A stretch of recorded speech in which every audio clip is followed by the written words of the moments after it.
And yes, today is, we're going to continue our discussion of mechanism design. And I'd like to say that we're very fortunate to have Dirk Bergman in at least part of this class session today.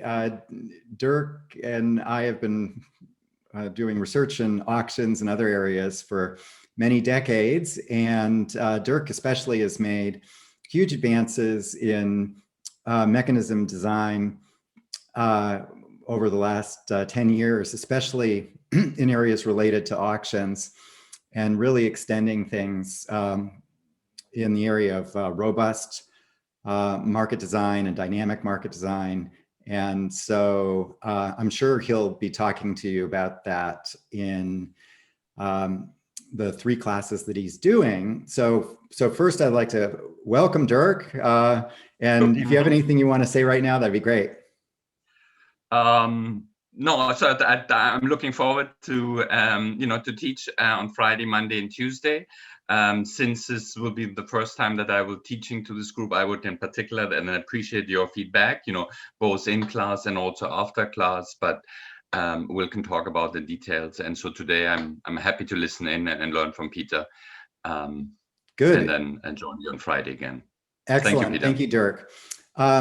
And I should say that Dirk not only is doing this amazing work in auction theory, but he's also contributing in practical applications in market design. And the 2 of us are working together with 2 startups, which I mentioned before, Tremor. In fact, we have a market design meeting during class time. So Dirk's going to cut out and go to the market design meeting when that's going on in about 25 minutes. And then we're also working with Carta in the development of a private equity market. So that's been a lot of fun. And we'll talk about many other applications after in the final 3 sessions after Dirk does 3 more sessions that are focused more on theory. So we're going to jump right into the theory today, continuing our discussion of mechanism design. And you'll recall at the end of last class, what I did was we were looking at the situation of bilateral trade where there was a seller and a buyer, both privately informed about their valuations. And the question is, should they trade? And if so, at what price?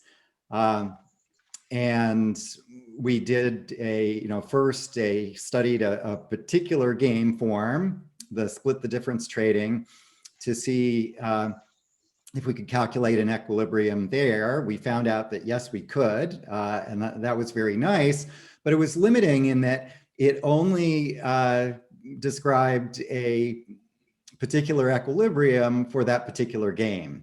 And really in market design, we actually want to look at sort of all possible game forms and optimize over all the possible game forms to identify something that will work best in a variety of circumstances, and or maybe not best, but work pretty darn well.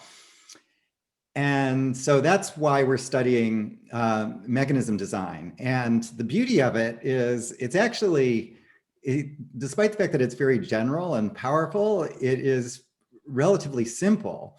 And it's actually easier to do the mechanism design analysis than it is to compute the equilibria from particular game forms. So that's nice. If we're analyzing particular game forms, and let me just get my pen here. So this is sort of the traditional analysis where we start with some particular game, gamma, and we have private information, which is the types of each player. So here we have a seller and a buyer, for example, each with a value that's private information. That would be their type, the seller's value and the buyer's value.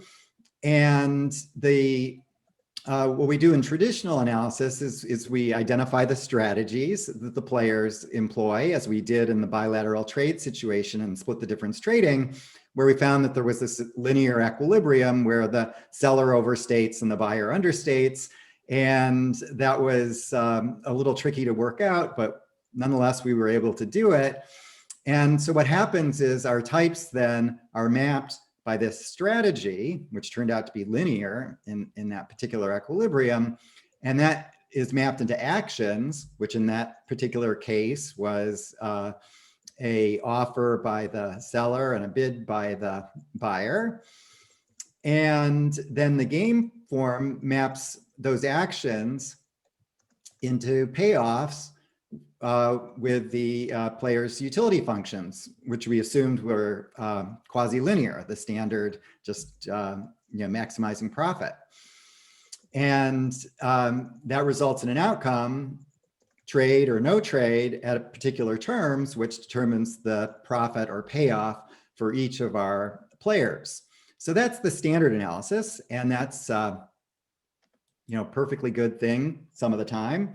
But what we're going to do in the direct revelation game is simplify this quite a bit in that now we're going to map types with the identity function. So you basically just report your private information. Of course, you can lie if you want, but we're going to design the mechanism so that you don't have an incentive to lie.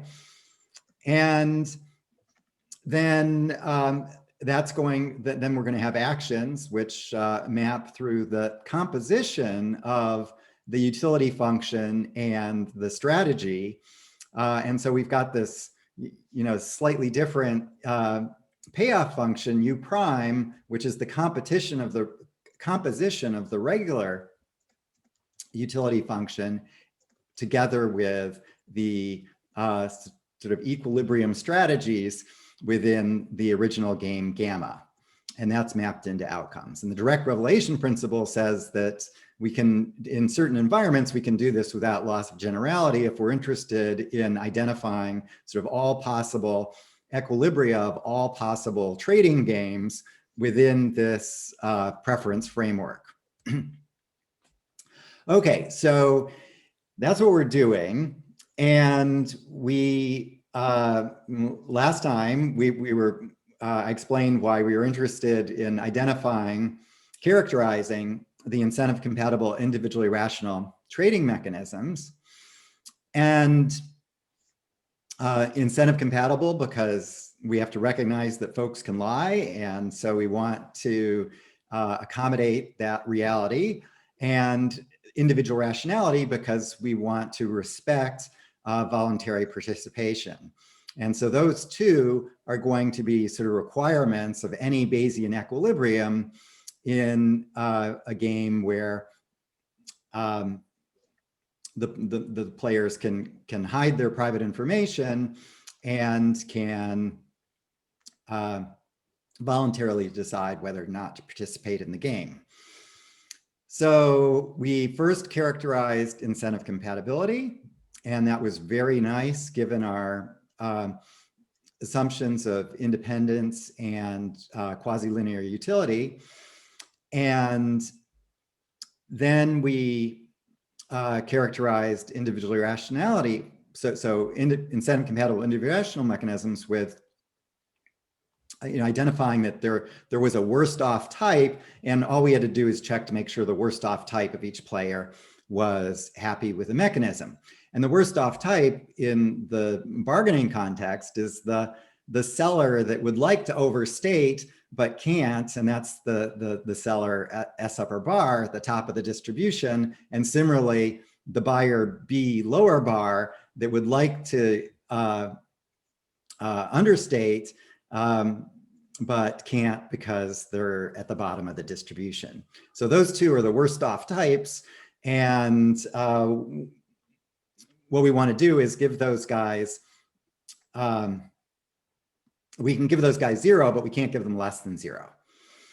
And so we can take those two lemmas and put them together in the following theorem, which is our characterization of incentive compatible and individual rational trading mechanisms.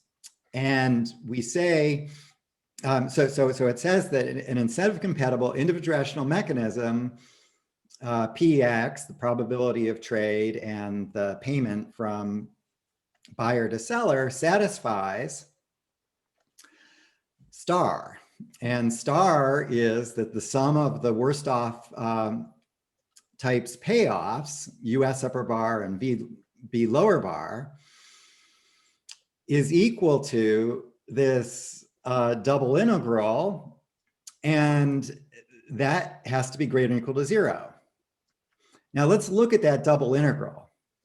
And notice if we just wiped out this term here and this term here, so just cross those out for a moment, then all we've got is B minus S, which is gains from trade.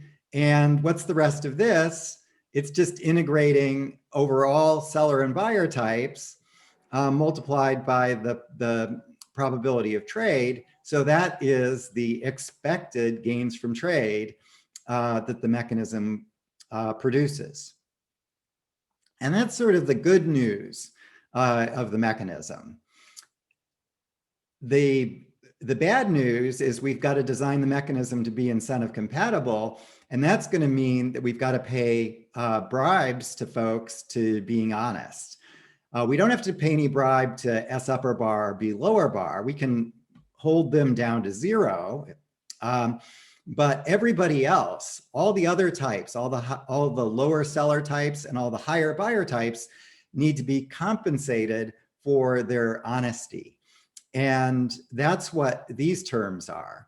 So effectively, this is the compensation that I am going to have to give out to the buyer in order to induce their honesty. And similarly, this term here, both of which are the inverse hazard rates. And you might wonder, like, where does the inverse hazard rate comes from? Well, it actually comes from just the very basic analysis. If you looked at it's sort of like what posted price would a seller optimally make to a buyer when the seller is uncertain, you'd see the first order condition would what would fall out is this hazard rate condition when you set the first order when you take the derivative and set it equal to 0. So that's essentially where this inverse hazard rate is coming from. Okay, so that's basically and what's really neat here is, and this came out from the characterization of incentive compatibility, is that we can focus on the probability of trade. I don't have to worry about the X, because once I've established what the probability of trade is, P of S comma B, then the X will follow from incentive compatibility. And so that's kind of nice. That means that I can basically look at a particular probability of trade, for example, the first best, where we trade if and only if B is greater than or equal to S. I can look at that and then decide whether that's possible to achieve, because then I have to just ask the question, is this double integral greater than or equal to 0 when I plug in the ex post efficient trading rule, which is trade with probability 1 if and only if B is greater than or equal to S. So that's very nice. But of course, you could suggest any other probability of trade, and I would be able to tell you whether or not that's going to be consistent with an incentive compatible and individually rational mechanism by whether or not that double integral is greater than or equal to 0. Okay, so let's go ahead and see if we can't prove this. So it's actually very straightforward. I'm just going to use the definition of the interim utility U of S and IC prime to get this equation for the expected payment from buyer to seller, stated in interim terms from the point of view of the seller. Okay, that's very, so this comes right away from our characterization of incentive compatibility and the definition of U of S. Okay, and then what we're going to do is take the expectation with respect to S. And the reason I'm doing this is because we're going to do the same thing for the buyer, and we're going to have an accounting identity, which basically says that money's not destroyed. So the payment that is made, so when I look at it from the seller's perspective, the money received from the buyer is the same as looking at it from the buyer's perspective. Those two have to be equal. And so I'm going to equate those two, which is the accounting identity, and that's going to give me the theorem. Okay, so here is the expected payment, so the ex-ante expected payment received by the just integrating over all the seller types. Okay, and so I get this from this integrating over all S's. And so then now I just have to simplify it. And I can simplify, anytime you get these double integrals, it'd be nice if you can perform one of the integrals. And we often can. Sometimes we have to change the order of integration. Sometimes we have to integrate by parts. But those are basically the only tricks we have to do to simplify this. And here, that's exactly what we do here. So we took this term, and I'd like to be able to integrate this, but integrating with respect to t first is a problem. So what I want to do is change the order of integration. So integrate with respect to s first, do this inside first, which is super easy because then this doesn't depend on s. And here I'm integrating a density. So I know how to integrate the density. That's just going to be the distribution. So that's the sort of trick that we need to do to get this simplification. Then we do the exact same thing for the buyer. Okay, this is just what we had before, but now we're going to be looking at it in terms of V of B and integrating over all the S's.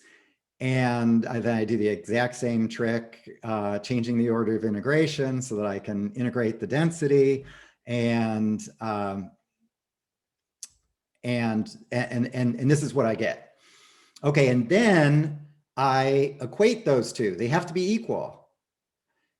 And because we didn't destroy any money, and that gives me exactly a statement of what US upper bar and VB lower bar is. And it gives me a statement it defines what the sum of those two payoffs are. And it is exactly this, the big double integral.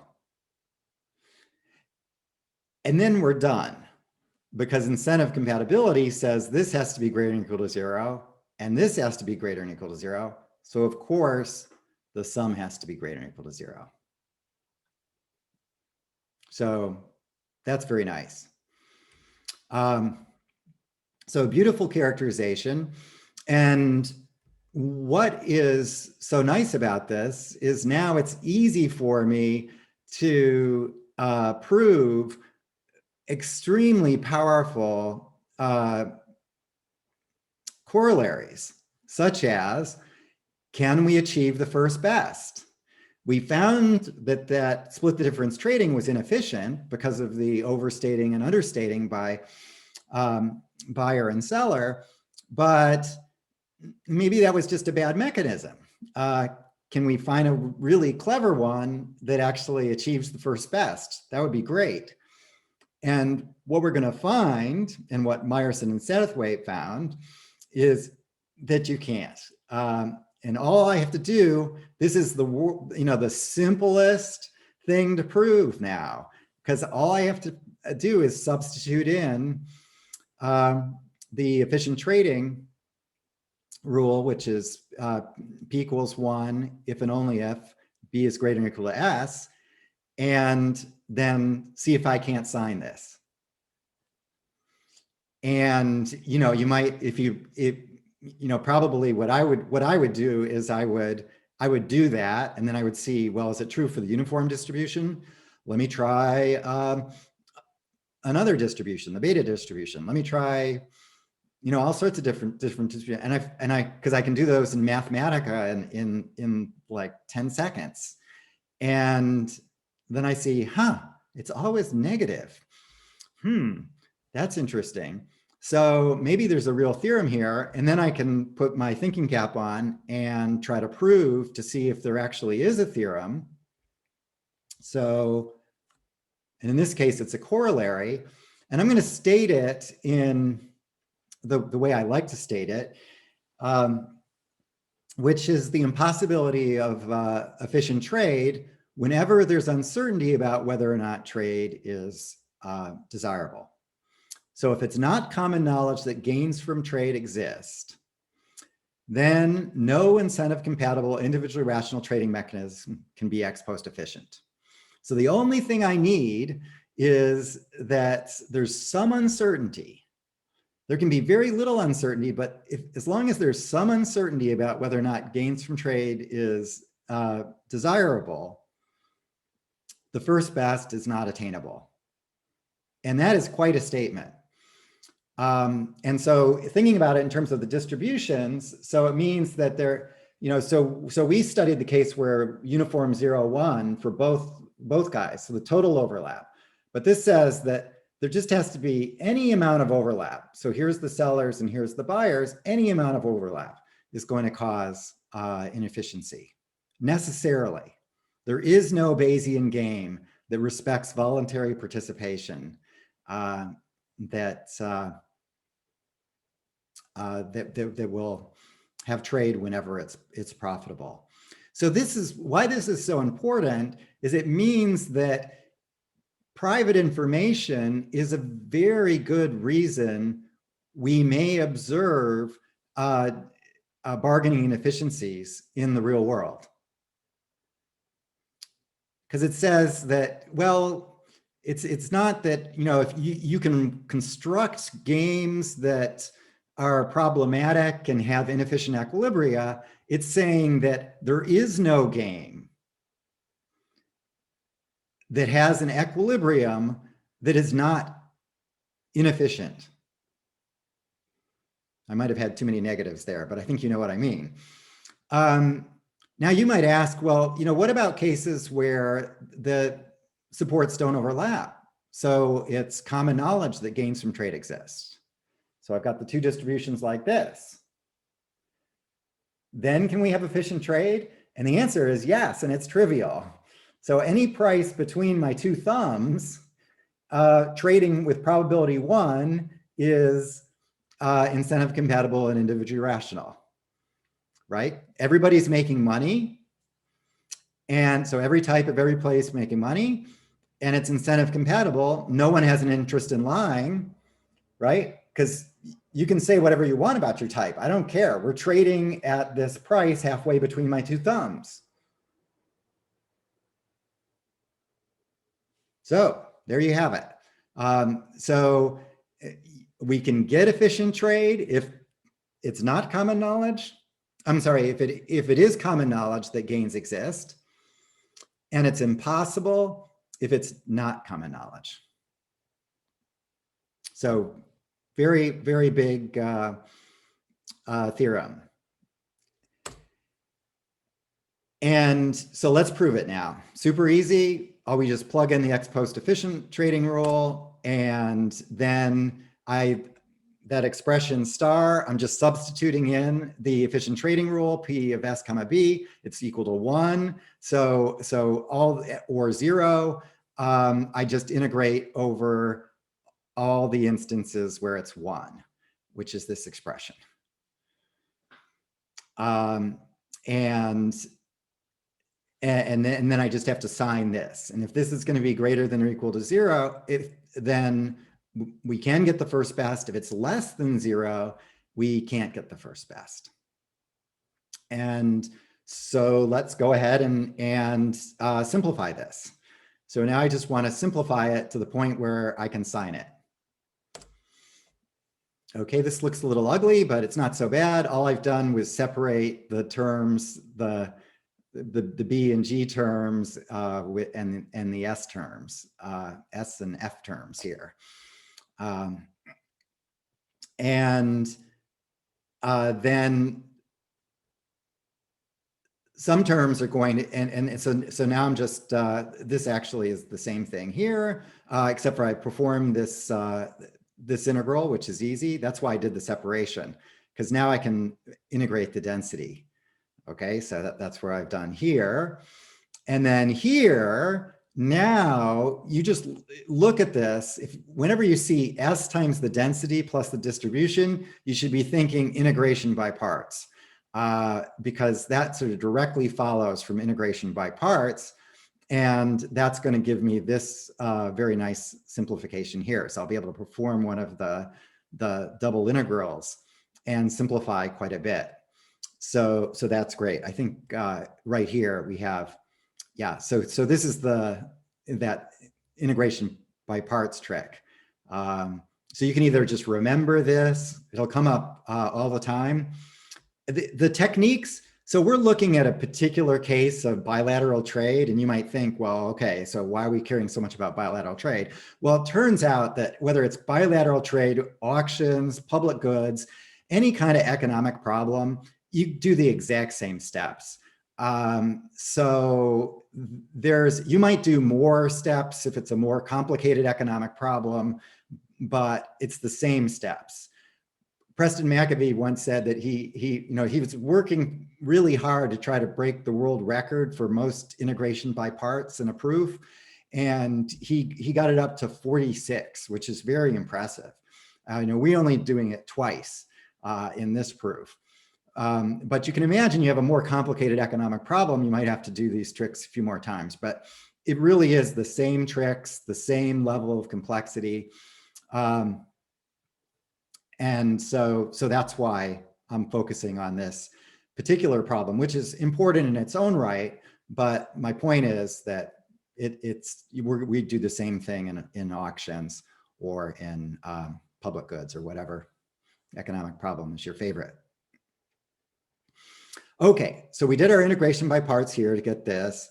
And now we can simplify even more, because now we've got some terms here that are going to cancel out. So we cancel out those terms. Things are getting simpler and simpler. We can do the integration by parts trick again to get this. And then we can combine the terms and we get this. And now we are done. Okay, because we're assuming it's not common knowledge that gains from trade exist. So that means that S upper bar is bigger than B lower bar. This 1 minus G for this over this domain is positive, and the distribution F is positive over this domain. So the integral is going to be positive, and then I've got this negative sign here, which makes the whole thing negative. So we're done. So it looks not that attractive, but really it was just a little bit of algebra and integration by parts and that's it. And certainly if it was me, I wouldn't have just stepped in and tried proving this. And my guess is Meyerson and Satterthwaite didn't either. What they did was they did some examples, and all their examples had the property. And so then they said, well, maybe there is a theorem there. And then they sat down and proved it. Good. Okay, so that's sort of bad news that information is going to cause us trouble. And so then the next question is, well, what's the second best? If we can't do the first best, what's the second best mechanism? What mechanism will maximize, for example, the ex ante gains from trade in this environment? We can't get the first best, but let's see how good we can do. And to do that, what we want to do is maximize, so maximize gain from trade. That's what this is, subject to incentive compatibility and individual rationality. Okay, and the beauty of mechanism design is we've got this wonderful characterization of incentive compatibility and individual rationality with that inequality star. And so basically I've got this simple constrained optimization. Here's my objective and here's my constraint, and this is what it looks like. Oh, and I should say that I did post last night, I did post a version of the slides on the website, not in Alias, but in my website. And I will update those. I'm sure there'll be change. Actually, I just made a change this morning, 3 minutes before class started. And so I will repost sort of every night.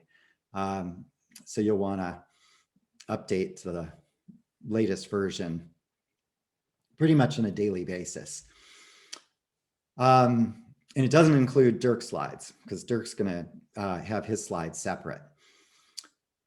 Okay, so here's our object. Here's the maximized gains from trade. Okay, that's B minus S times probability of trade integrating over seller and buyer types. Subject to star, which is the incentive compatibility individual rationality characterization, which is this. So I just have this simple constrained optimization that I need to solve. And you might think it's not that simple because I have to choose P of S comma B for all S and B. So this is pretty complicated, isn't it? But it turns out that actually makes it easier. So normally in constrained optimization, we would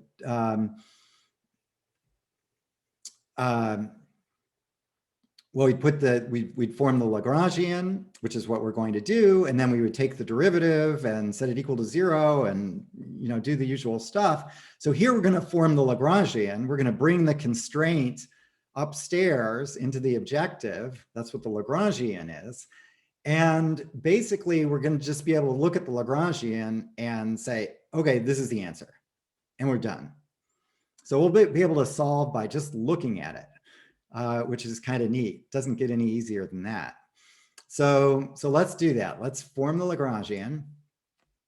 So here's our objective subject to constraint, and now we form the Lagrangian.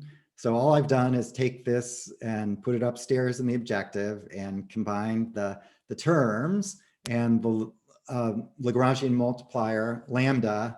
The hardest part of this is remembering with maximization and greater and equal to constraint, is it plus lambda or minus lambda when you introduce it in the objective to make lambda positive?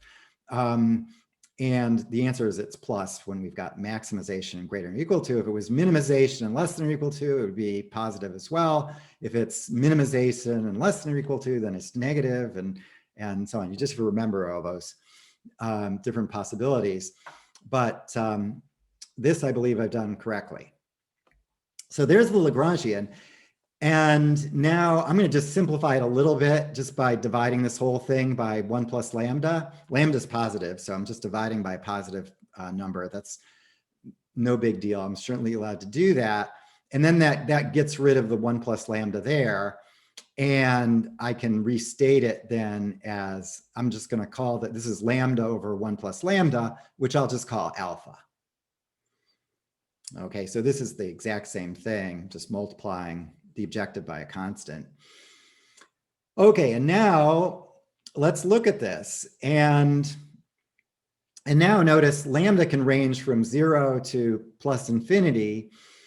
When lambda is 0, what does that mean? Well, let's look at this.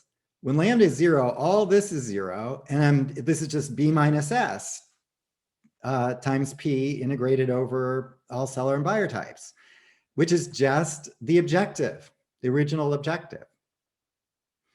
So I'm going to be choosing a lambda somewhere between 0 and 1 because I'm sorry, an alpha between 0 and 1 because lambda is going to be, can vary from 0 to plus infinity. But I know 0 is not going to work because that was the corollary I just proved. We can't get the first best. So 0 doesn't work. What about 1? Does 1 work? Well, when alpha is 1, lambda is infinity. And so what is this when alpha is 1? It's just the constraint. So then I'm just maximizing the constraint. And the question is, can I make that constraint, when I focus entirely on the constraint, can I satisfy this? And the answer is yes, it's obvious that you can, because you could set P of S comma B equal to 0 for all S and B.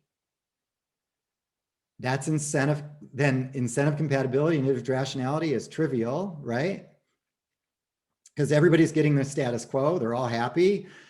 Your reports don't affect decisions. So it's trivial to satisfy incentive compatibility. And it satisfies the constraint. So, we can't do this. We can do that, but we can do a lot better. And so the trick then is to find the alpha that gives the worst off seller and worst off buyer types 0, that, you know, satisfies the constraint with equality. You know, at any time you can't get the first best, the second best is going to be such that you're just barely satisfying your participation constraint. Okay. So let's go ahead and do that. But now my claim is this is trivial. What we want, I get to pick P of S comma B. My only constraint is that it's got to be between 0 and 1. So what do I want to do? All I have to do is look, so this is going to be positive, this is positive, and now I'm choosing P of S comma B between 0 and 1. I get to pick whatever I want. What do I want to do? Well, when this is positive, I want P to be 1. When this is negative, I want P to be 0. And that's the optimum. So that approach is called point-wise optimization, where I've got lots of flexibility. That's the thing that makes this so easy. I've got so much flexibility. I get to choose P for every realization of S and B. And the first thing I want to try is basically, you know, clearly that maximizes this thing, which is exactly what I want to do. And so that's the form of the optimum, this point-wise optimization. So I just set this optimum, I'll call it P alpha, equal to 1 if the integrand is greater than or equal to 0. When it's equal to 0, it doesn't make any difference what I do. So when this is bigger than this, then we trade with probability 1, otherwise we don't trade. And this is what Meyerson called the virtual valuations. So that's my regular valuation as the buyer, but now I subtract out this other part, which is the bribe that has to be paid to keep people honest. And same thing for the seller. And so this is basically saying is what you want to do in the second best world is maximize virtual gains from trade. That's the how Meyerson said it. And that's absolutely right.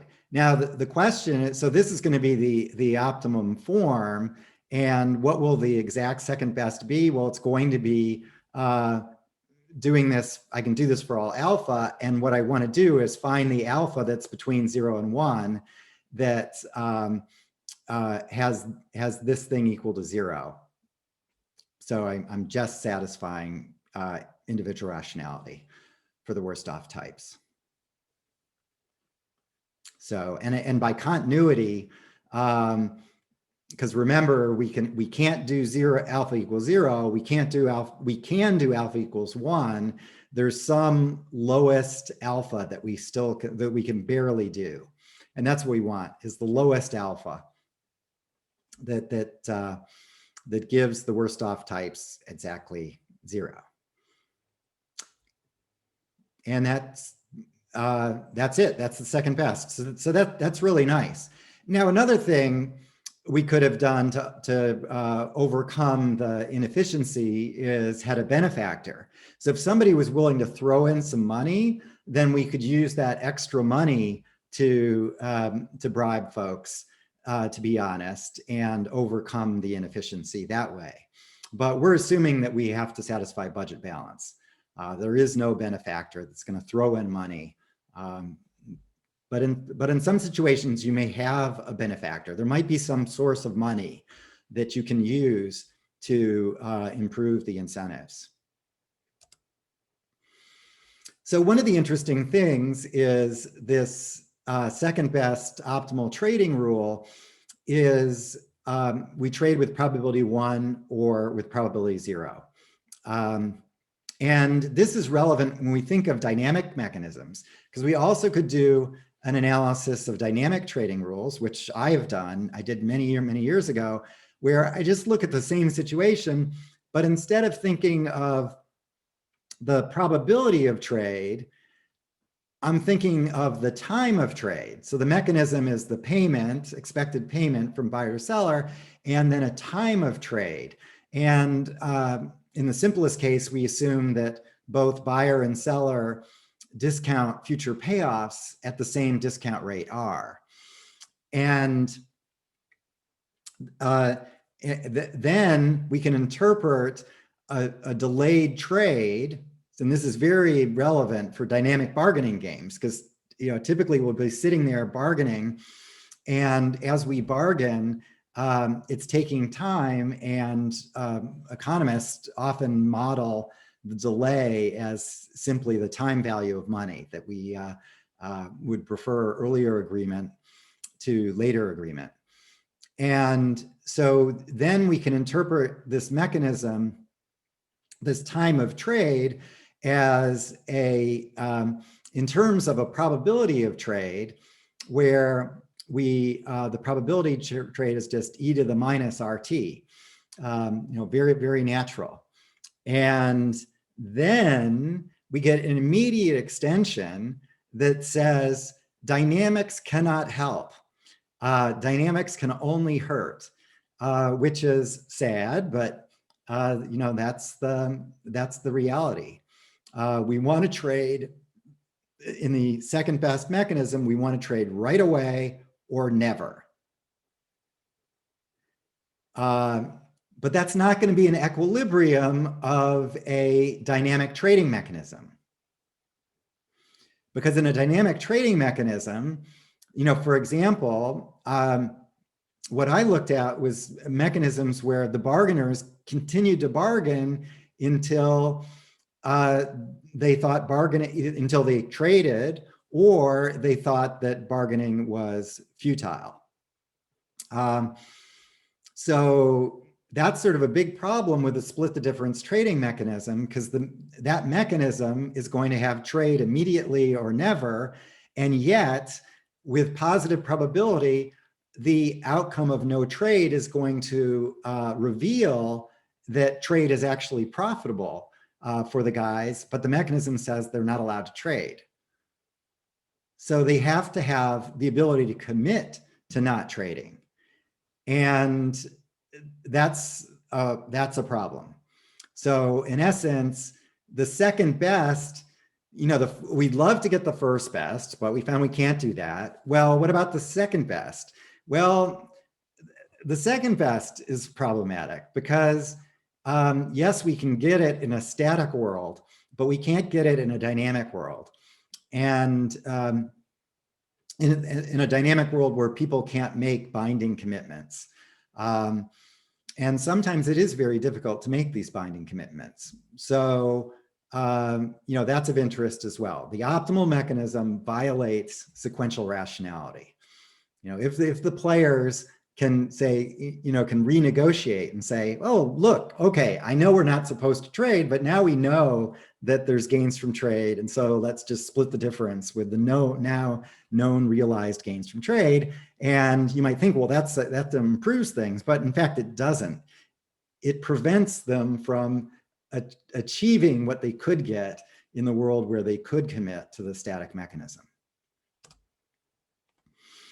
Okay, so then let's think back to Chatterjee and Samuelson's split the difference trading, where we found the equilibrium in this case where the valuations are uniformly distributed between 0 and 1, and we found that, oh my heavens, it's just terrible. The gains from trade have to be at least a quarter or they don't trade. And so there's lots of instances where there's no trade where in fact there should be trade. And that would be a cutting critique of the split difference trading rule. However, when we look at the analysis that we just did, what we'll find is, in fact, the ex-ante efficient trading rule is exactly the linear equilibrium in the split the difference trading mechanism. And so, in fact, that is the best that we can do.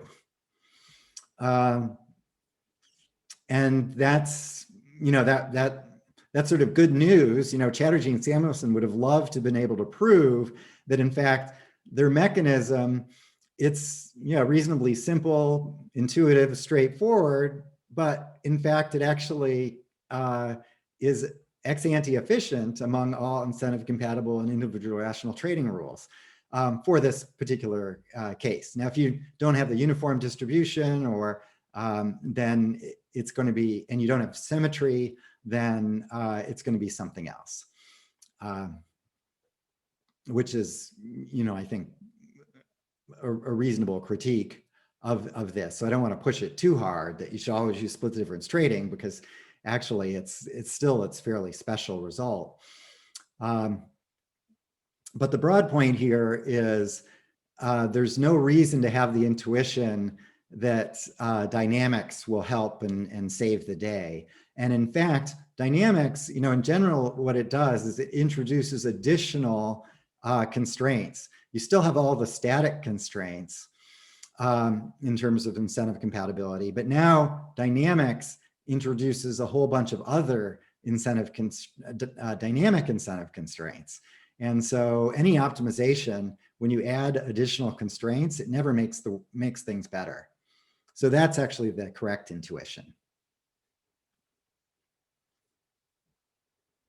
So we've done quite a bit here. We've got this wonderful characterization of all Bayesian equilibrium in a rich trading environment. We were able to prove that ex post efficiency was unattainable whenever it's not common knowledge that gains from trade exists. So any uncertainty about gains from trade, and we are unable to get the first best. We were then able to determine what is the ex-ante efficient mechanism. And in fact, there's multiple ones. We have different welfare weights for different players. Then there's a whole Pareto frontier of mechanisms which we can map out with mechanism design. So, that's the beauty. It takes this complicated game and translates it into a simple maximization subject to constraints. And then we can use all the power of optimization to solve that. And then finally, we're able to prove that ex-ante efficiency is incompatible with sequential rationality. So that's quite a bit. Any questions about that before I jump to the next closely related topic? Okay, let me just push onward then. And so this is, I'm basically just showing you how powerful this mechanism design theory is, because now I'm going to take another closely related problem. I'm going to basically generalize what Meyerson and Satterthwaite did for bilateral bargaining and look at instances where the ownership structure is richer. So I'm basically going to be looking at all possible ownership structures and see if the ownership structure affects the impact of private information, and in particular, the severity of the incentive compatibility constraints that are preventing us from getting the first best in the bilateral trade case. And this is actually work that I did when, right about the time when Meyerson and Satterthwaite were writing their paper. I was reading it as a working paper. And then this particular question came up, and I thought, geez, this mechanism design analysis, fits really well, and we can extend all their analysis to these richer trading environments with different ownership structures, and that's kind of neat. So that's what we did in this paper, and I did it with Bob Gibbons and Paul Klemperer. And the three of us actually were office mates at Stanford during this time period. In fact, what happened was Bob Gibbons got a phone call from one of his undergraduate classmates who was now working in communications and observing what the FCC, the federal regulator for communications, was doing with respect to mobile communications licenses, so spectrum licenses. And what they were doing was, it was very interesting. First what they did was they had beauty contests where they would just say, well, if you're interested in a license to provide a mobile service in New York City, then just send us an application, and if there's competing applications, then we'll look at all of them and see which one we like best and pick the prettiest. So that's what the beauty contest approach is, and all countries basically did this approach. Well into the 80s. And the problem with the approach is that it takes a long time. It's very slow. And what happens is, as the licenses got to be worth more and more, the controversy over who should get the licenses became ever greater, and that actually slowed the process down. When something's really valuable, you actually want things to move faster rather than slower, but the administrative process of beauty contests gets slower and slower as the stakes get higher. And so so it actually became unworkable. The United States was falling behind Europe with respect to mobile communications, even though it was the US that developed the technology in the 1960s. Our pathetic ability to get licenses out so people could provide service was so bad that we were really falling behind. And this was an instance where Europe almost had an advantage having all these different countries, because they basically had to have sort of strong regulations that managed that. And that caused them to do something a bit more sensible in terms of the beauty contest. They were still doing beauty contests, but they were a bit more sensible about it. Whereas we were sort of, and partly it's the US, it just has too many lawyers.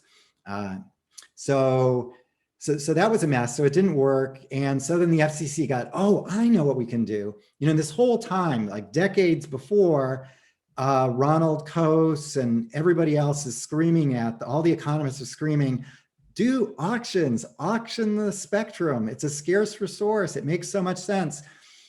And Ronald Coase made a beautiful plea before Congress that's written up in one of his wonderful papers.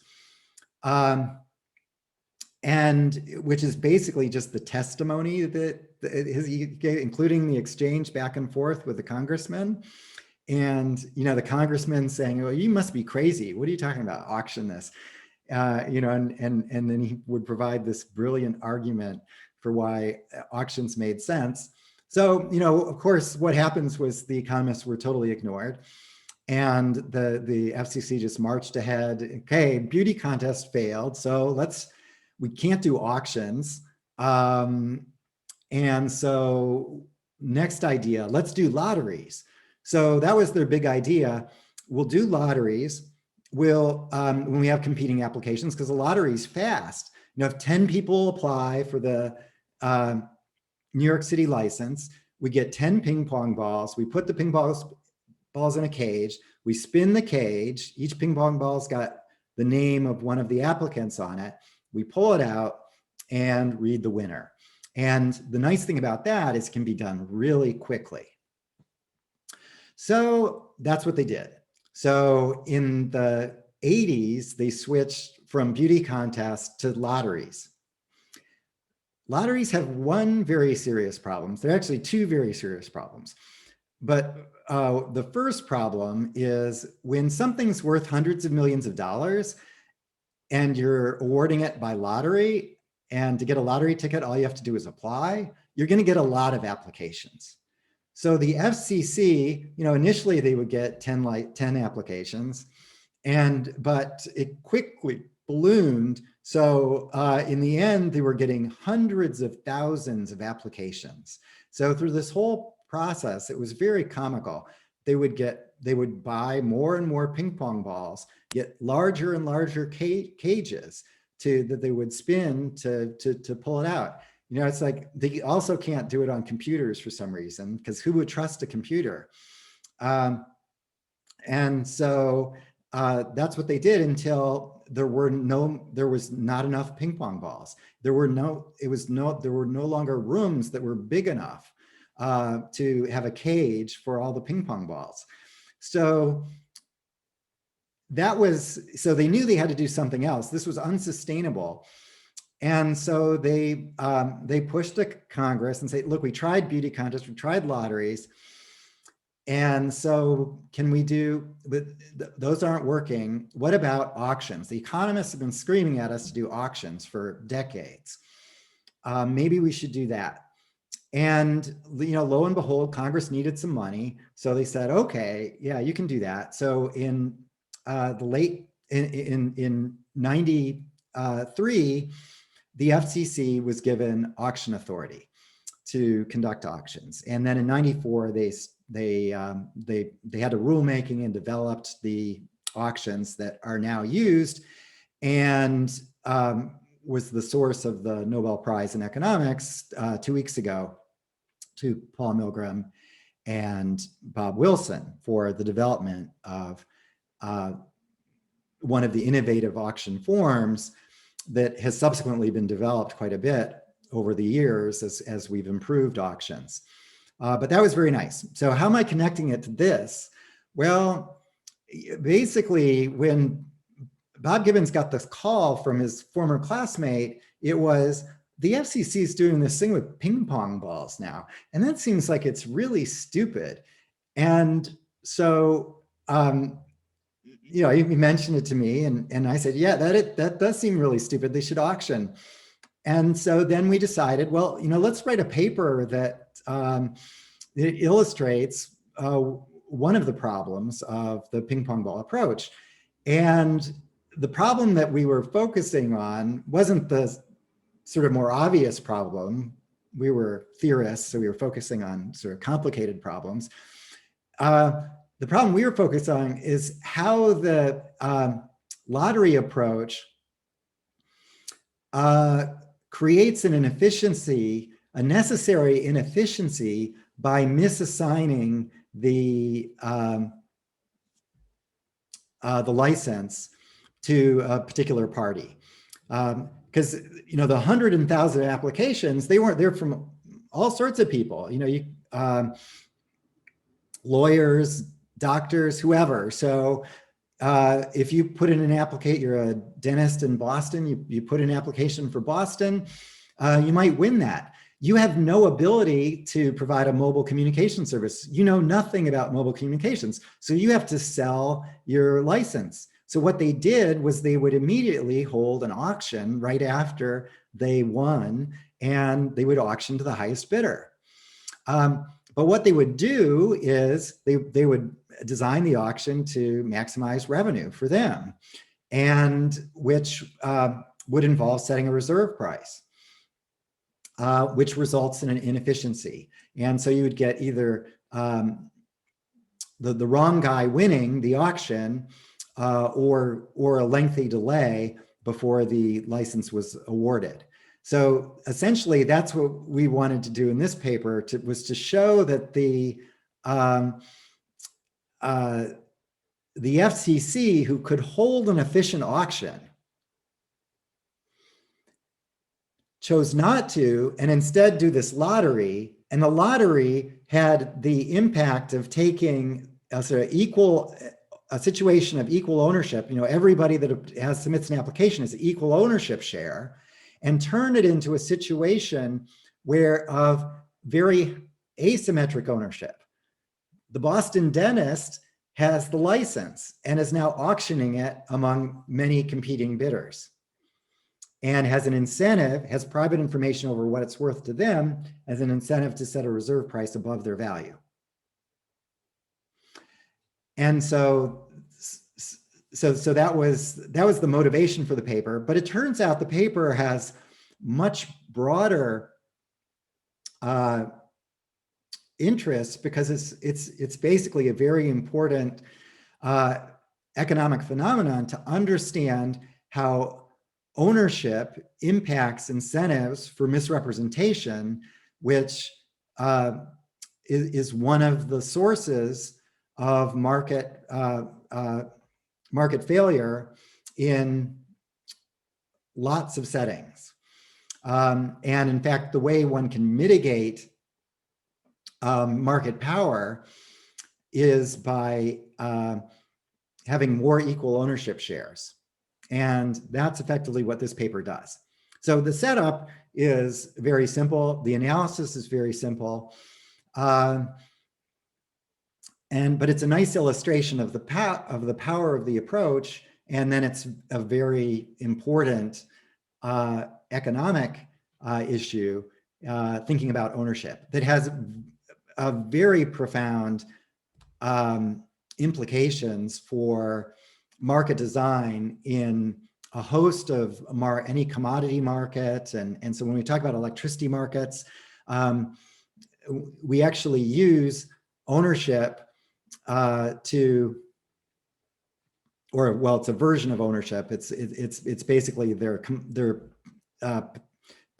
ownership position in various products in order to mitigate market power, and it's quite effective. So So here's the setup. We've got N traders. Each trader has its own share, RI, of the asset, and the ownership share is summed to 1. So general ownership structure. Each player has a valuation for the good VI, for the entire good, and that value is private information. The utility from owning a share RI is RI times VI. And so efficiency would require that we identify the guy that values it the most, and that guy gets 100% share. The bidders have private values that, for simplicity, let's assume symmetry. We don't have to have that, but it's easier if we do. So let's go ahead and do it. It's not our main focus. So each bidder's value is drawn IID from that same distribution with interval support. And so this partnership then is going to be defined by the vector of ownership shares, so R, and the probability distribution F. And that's our partnership. And the question that we want to ask is, can we dissolve that partnership efficiently?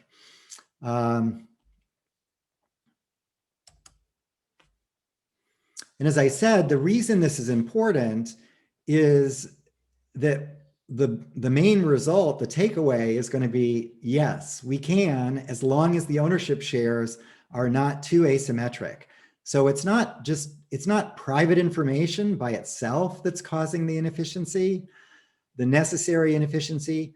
It's the severity of the incentive to lie that's creating the inefficiency. And the incentive to lie is very much related to ownership position. And the more asymmetric the ownership position, the stronger the incentive to lie, and the more disruptive private information is to efficiency. But if we have situations where ownership is more evenly dispersed, then we're able to get the first best, no problem. So that's and so it's not just about licenses and ping pong balls. This is actually about all commodity trading and the economy more broadly. We didn't understand it, that it was in those terms when we wrote this paper, but we it took us a while to realize that. But that's why the paper endures. Okay, so we can think of Meyerson-Satterthwaite as being this extreme case where we've got one seller who's got an ownership share 1 and one buyer that's got an ownership share 0. So that's the extreme case, and they show that there does not exist a Bayesian equilibrium of any trading game that's individually rational ex post efficient when the supports of valuations overlap. And our situation is, what we will show is if the ownership shares are not too unequal, then we can write down a simple auction game that will achieve incentive compatibility and individual rationality, full efficiency, and satisfy budget balance. So we can get the first best, which is nice. We say the partnership can be dissolved efficiently if there exists a Bayesian equilibrium of some Bayesian trading game such that we satisfy interim individual rationality and ex post efficiency.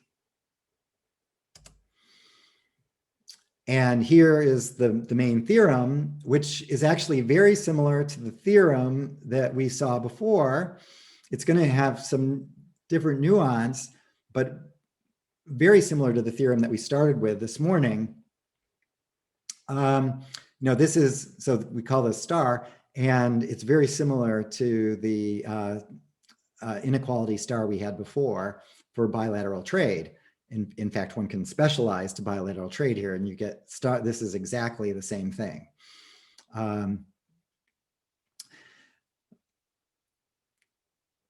So what we say, so the theorem says that the partnership can be resolved efficiently if and only if this inequality star is satisfied.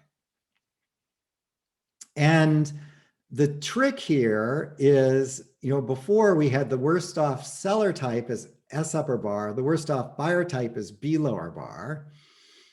In this case, we will typically have the worst off type being in an intermediate range, depending upon what the ownership share is.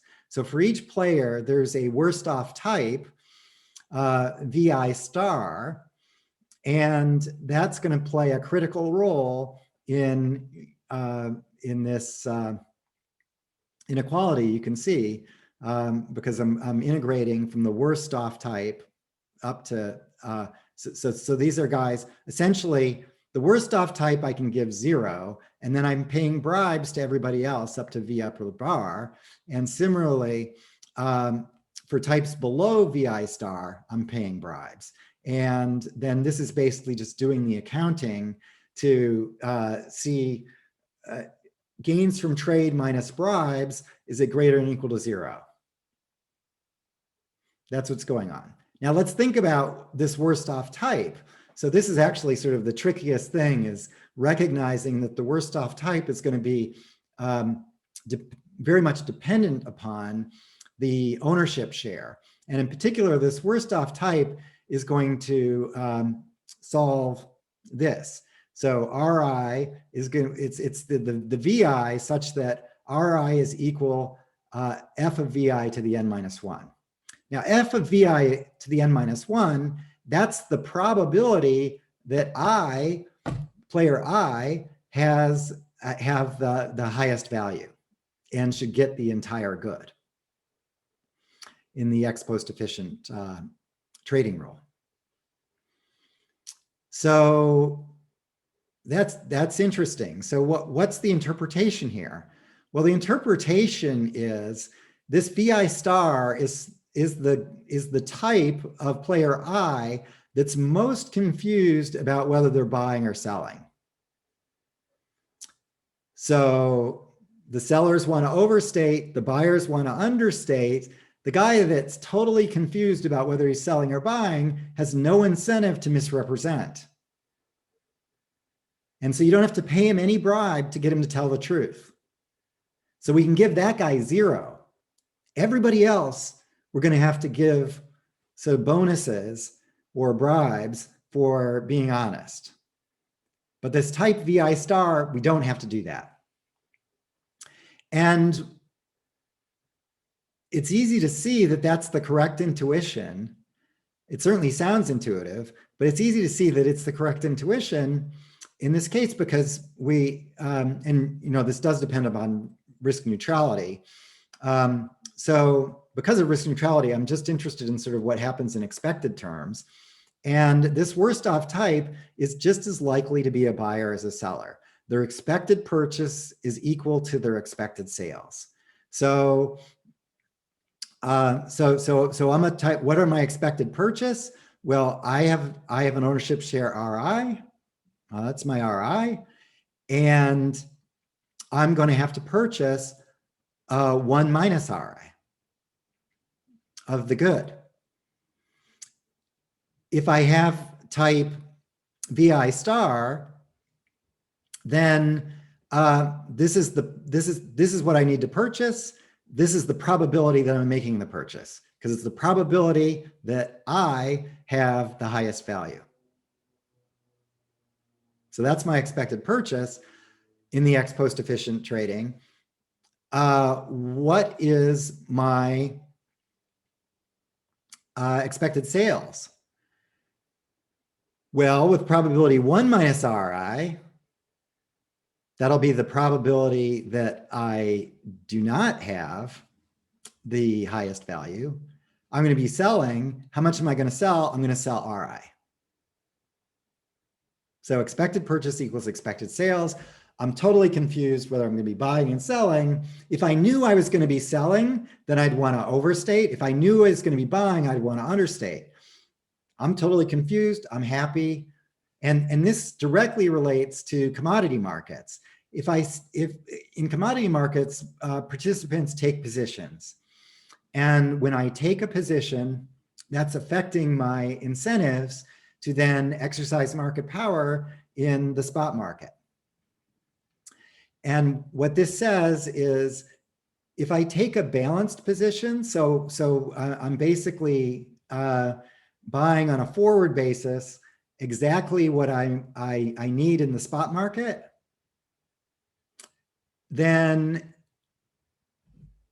I have no interest in manipulating my bid up or down from that balanced position. So I don't need to be paid anything. There's no market power issue when I'm, for incremental changes in quantity when I step into the spot market. And so when I offer a supply curve, and I'll talk about this later, when I offer a supply curve, let's say I'm in the electricity market, then I will bid my true marginal cost at my forward position. And then as I move away from my forward position, either positively or negatively, I will have an incentive to act like a buyer or act like a seller, depending upon whether I'm going to be, for larger quantities, I'm going to be a buyer. So I will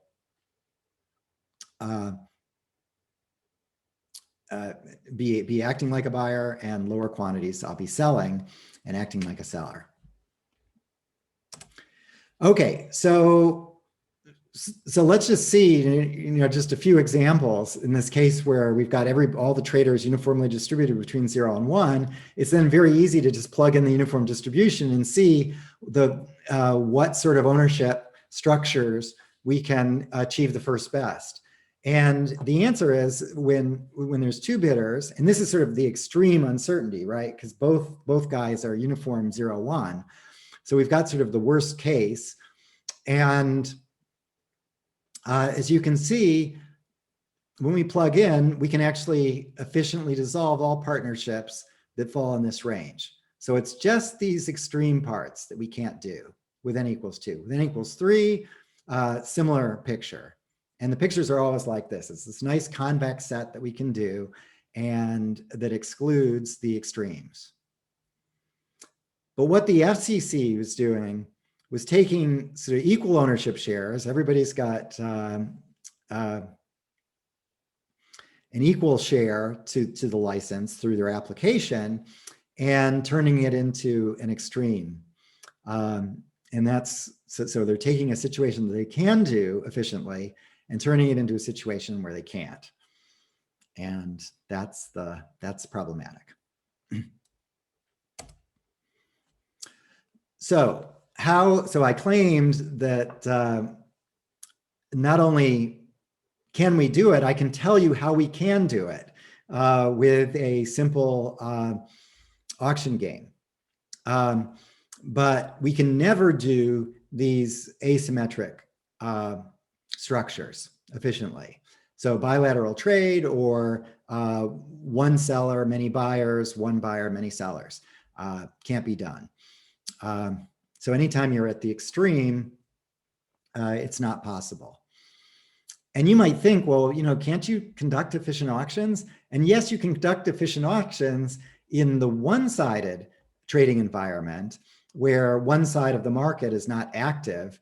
So in effect, not setting a reserve, but we can't, in a world where both sides, sellers and buyers, are active, we cannot attain efficiency because, for example, the one seller, many buyer case, the seller has an incentive to set a reserve price that's above their valuation. And there's no one that can step in and say, oh, no, you're not allowed to set a reserve price above your valuation because my valuation is private information. Nobody can say that I can set a reserve price and say, that reserve, that's my value. I'm not overstating, or that's just my value. And nobody can know differently. So that's the reason that efficiency is not possible. So how can we do it in instances where it is possible? We do it in 2 steps. Essentially what we do is everybody comes to the room and puts their ownership right on the table. And when you put your ownership right on the table, you get a payment. And the larger the ownership share you have, the larger payment that you get. And this side payment is, it's going to depend upon the full vector of ownership shares, but it's basically this. And, you know, simply because that's how the arithmetic works out. And what that does is, now that everybody's put their ownership share on the table, and we're in a symmetric environment, so we can actually do any standard auction to now allocate, to identify who's got the highest value. So there's lots of possibilities here, and this is just one.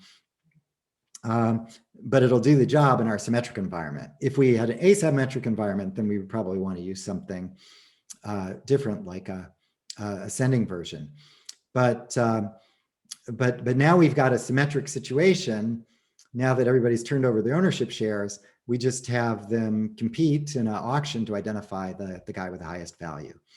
And if each bidder pays, so this is sort of an all bid pay form, which works, but as I said, there's other possibilities. But this will do the job in our symmetric environment. This will do the job always, if it's possible. Now, a critique of this is, okay, so this is all well and good if you know exactly, I'm sure you know the ownership shares, because ownership is generally understood, or at least it should be. But what you don't know is the distributions of private information. So these transfers are, you know, this bidding game is nice because it doesn't depend upon any of the details, but the transfers very much did. So, you know, practically, this is not a robust design. So robust mechanism design will impose the view that the trading process, the mechanism needs to work reasonably well, even in circumstances where you don't know what those distributions are. Okay, and that's the Wilson doctrine, that the mechanism should not depend upon these subtle details like the probability distributions that we assume are common knowledge. So what I'm doing here is legitimate, but in practice, it doesn't work because we don't, except for in environments where we actually, that are repeated a lot, and where we have extremely rich data sets from which we can infer what the distribution is. So there's some exciting work going on in economics and computer science that is looking at applications like that, where we can actually do really powerful stuff, even in worlds where we don't know what the distribution is, because we can infer the distribution from the data that we have over time. So now, so we've done a few things. One is look at auctions of a single item, and then we took a dive into mechanism design.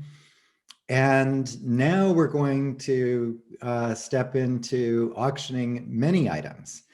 And this is actually hugely important in practice, because although auctioning a single item is much simpler, and so that's why the theory focused on auctioning a single item, almost all practical applications of auctions involve auctioning many items, or at least a sequence of individual items.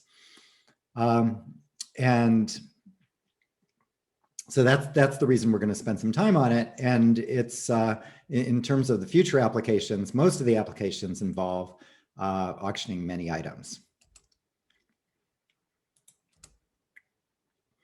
So here's a few examples: treasury auctions, stock repurchases, spectrum auctions, electricity auctions, emission allowances, all sorts of things, all commodities. So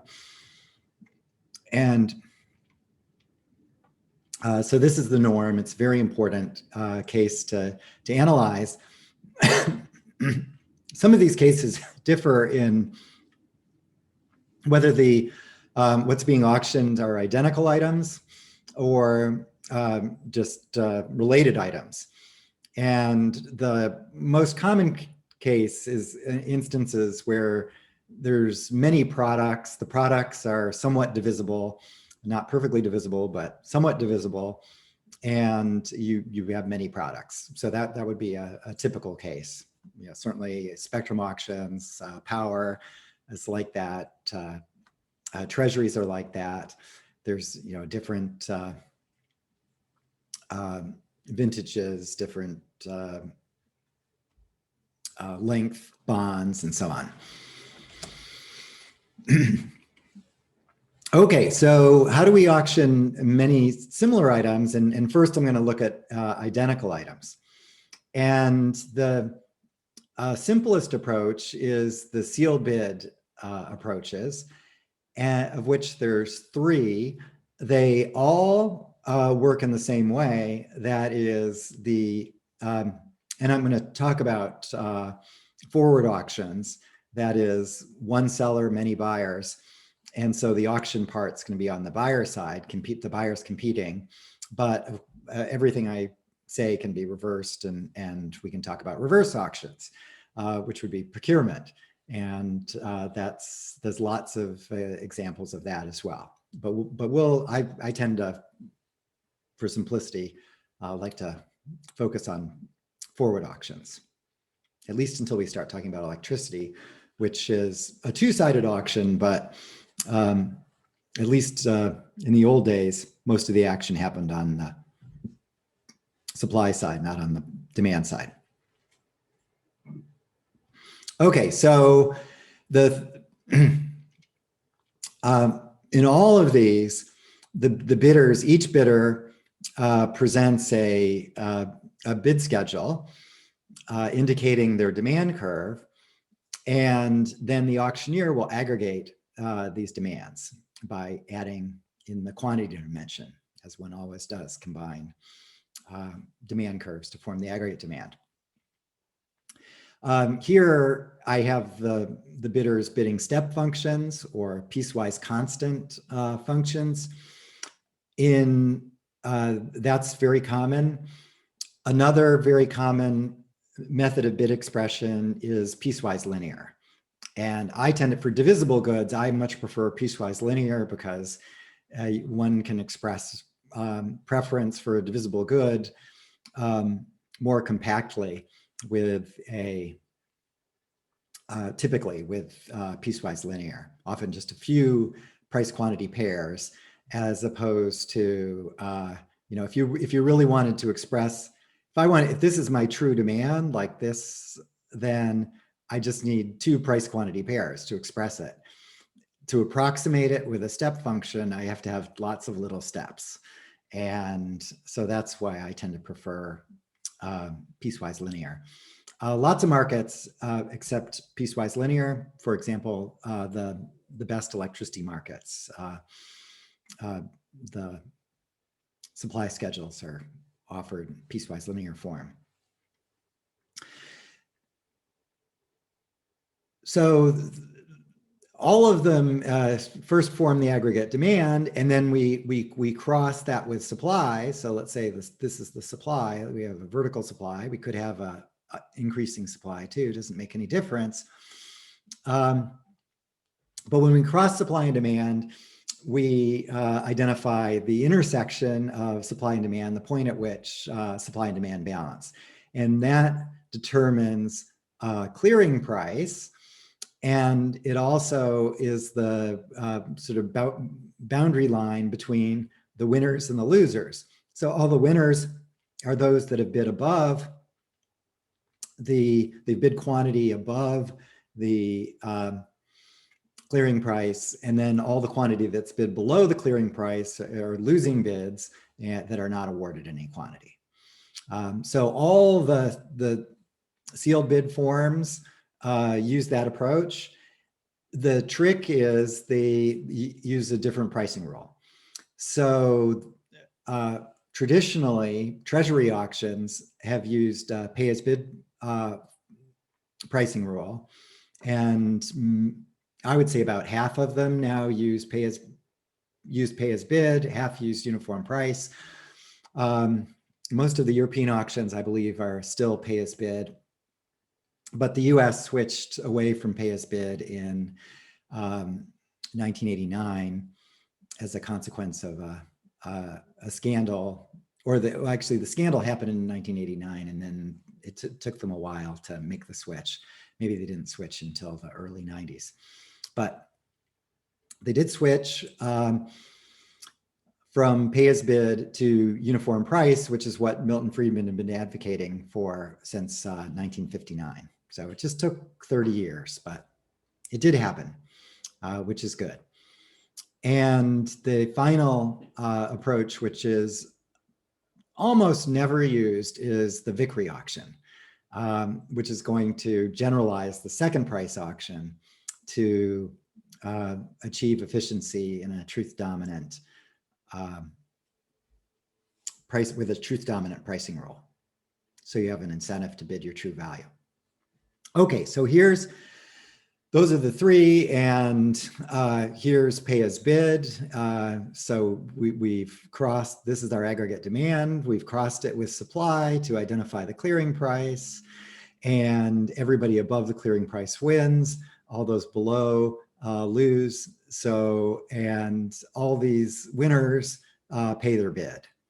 So you just identify your quantity that you bid above the clearing price, and you're going to win that quantity, and you're going to pay right along your demand curve. So that's pay as bid, very simple. One of the, pay as bid's got a number of problems, but its biggest problem is when you try to think about pay as bid in a two-sided auction where both the demand and the supply is active, then you've got serious troubles, because there's a big pile of money that doesn't get collected. And so that can create, maybe you like that. Maybe that goes to the market maker and you're the market maker, but the market participants aren't very excited about that. That is, if we tried to have pay as bid on both sides, on the buy side and the sell side. The uniform price auction, instead, the same thing happens in terms of identifying the clearing price and the winners and the losers and the quantity won, but now everybody pays the clearing price. And so there's lots of support for the uniform price auction because of its sort of fairness, that everybody pays. It's not discriminatory. Everyone pays the same single price. This is sometimes called the single price auction. The pay as bid is sometimes called the discriminatory auction, but I prefer the more modern pay as bid terminology. Unfortunately, the uniform price auction is also called, in finance, they call this the Dutch auction. And this is just a misunderstanding that Milton Friedman, when he was proposing it, he wasn't a scholar of auctions. And so I guess he heard of the Dutch auction. And so he just called this the Dutch auction.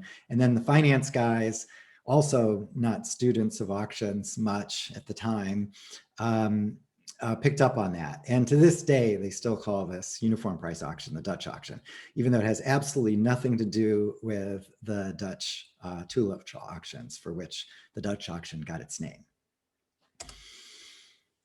And then finally, the Vickrey auction. And the Vickrey auction, I've got to draw a slightly different picture, but a very useful picture. And so in particular, I don't show the aggregate demand here. I show the individual demand. And that's because the Vickrey auction, the Vickrey prices are not going, they're non-anonymous. So with pay as bid and uniform price, the pricing is anonymous in that I can say what it is without looking at individual bidders, but Vickrey is not, because Vickrey is going to reward people for being honest. So it's effectively giving them bribes not to exercise market power. And the way you do that is you give, for the larger bidders, you give them essentially price discounts. And that non-anonymous pricing means we have to look at the individual demand in order to determine the pricing for this bidder I. So here's bidder I's demand, and I cross that not with aggregate supply, but with residual supply. So I take the full aggregate supply and I subtract out the demands of everybody else. And that's the residual supply curve. And then when I cross individual demand with the residual supply curve, I'm going to get the same clearing price as if I crossed aggregate demand and aggregate supply. You may have to think about that for a second, but yes, that indeed is the case. The clearing price is the same and the quantity one is the same, but now this gives me a way to express the Vickrey pricing, because the pricing will be along the residual supply curve. So that's how the Vickrey pricing works. So the way to think of it intuitively is if I was just to win a little teeny bit, then I would pay the clearing price. But now I'm getting price discounts for all the incremental quantity that I get, that I win down to this total quantity. So that's effectively what's going on. And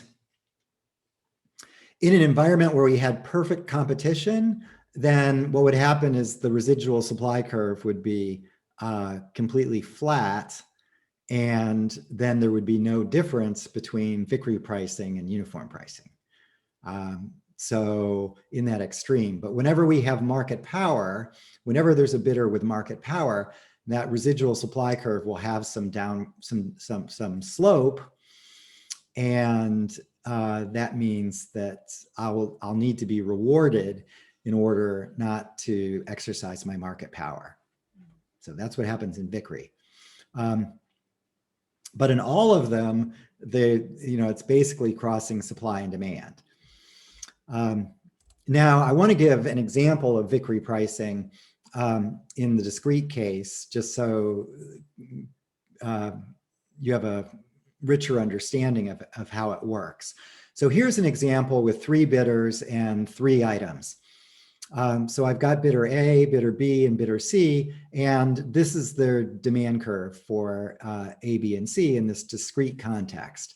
So I'm going to have a marginal value for the first item that I win as bidder A, which is 10, a marginal value for the second item, which is 6. So if I win 2, my total value is 16, and a marginal value for the third item, which is 3. So if I win 3, it's 16 plus 3, or 19 for total value. So that's how I express in this lumpy discrete case demands. And you can see that each bidder has a downward sloping demand curve, which is very natural. Most settings, they actually impose the restriction that you can bid flat demands, but you can't bid upward sloping demands. And the reason is in those settings, there's not any economic reason why you would have an upward sloping demand curve. And so it actually works better to impose the restriction because an upward sloping curve could be some clever way of misrepresenting your actual preferences that is favorable to you. So we can mitigate gaming by imposing some constraints which sort of logically follow from the basic economics. So what do we do here? Well, the first thing to remember about Vickrey is it's going to be efficient. So that's First thing, so we're gonna assign the goods efficiently. So all we have to do, that's super simple in this case. In the discrete case, we just need to identify the 3 biggest numbers. That's going to bring us the greatest value. So the biggest number here is 10. So we award that to bidder A. The second biggest number is 8. We award an item to bidder B. And the third biggest number is 7. So B gets a second item. So allocating the goods, if you were ever asked in a problem set to find the Vickrey outcome, this step you should get right, because you're literally just, you've got 3 items available, pick the 3 biggest numbers. Then the trickier part is pricing. What price should the bidders pay, the winners pay? The losers don't pay anything. What price should the bidders pay? The winners. The winners pay the social opportunity cost of their winning. And so that's the way I like to think about it. So basically, if I think of bidder A, their winning this item is costing the rest of society something. What is it costing the rest of society? Here, the rest of society is bidder B and C. And so what we look at, the cost to society is going to be the where we would assign this item were it not assigned to bidder A. Okay, so we eliminate bidder A for the moment and then say, well, let's assign this item to one of these other guys, but we've already awarded these 2 to B. So I basically want to find the biggest number among the others that hasn't yet been assigned. And so that's this 5. And so bidder A should pay 5, the social opportunity cost of their winnings. Bidder B, we're going to do the exact same thing. It's a little bit different because bidder B's has won 2 items. So we now have to determine a price for both of these, and that'll be the total payment that bidder B pays. But we imagine a world where, okay, so B, you're not going to win yours. What would we do with your 2 items? Well, we find the 2 biggest numbers not yet assigned among A and C. And so that would be 6 and 4. And so bidder B pays 10 for the 2 items that B won. And that's the Vickrey pricing. So it's based upon the opportunity cost of your winnings. And you just have to think about that, the social opportunity cost. What is my winning preventing the other guys from enjoying? And I want to compensate them fully for the displeasure my winning has caused them. Now, this is exactly what we do in the single item case, right? When we've got a single item, I've got the highest value of 100. The second highest is 90. What do we do? Well, I need to pay a price that fully compensates that reflects the opportunity cost of my winning. Is preventing the second highest guy from getting the item. And the second highest guy has a value of 90. So the price I need to pay is 90. That's what I do in a second price auction. There's another interpretation which yields to the same price, but is actually very useful in certain contexts, as we'll see when we talk about the optimal auction with many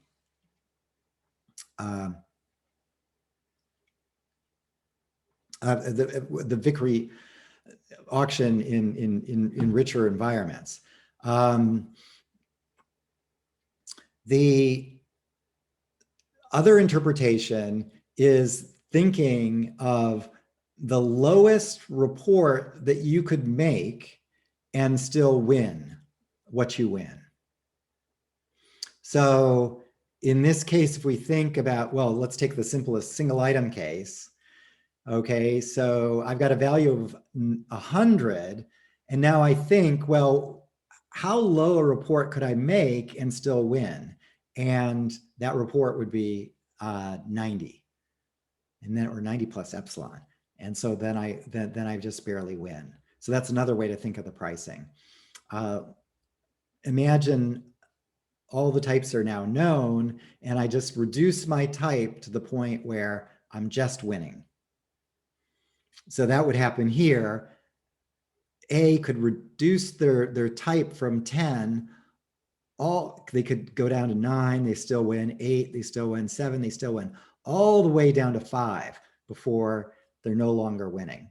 And we could do the same thing for bidder B here as well. It would be item by item, but the same approach. First you could say, well, okay, I'm going to win 1. How low can I bid on the second item and still win it? And you could take it all the way down to,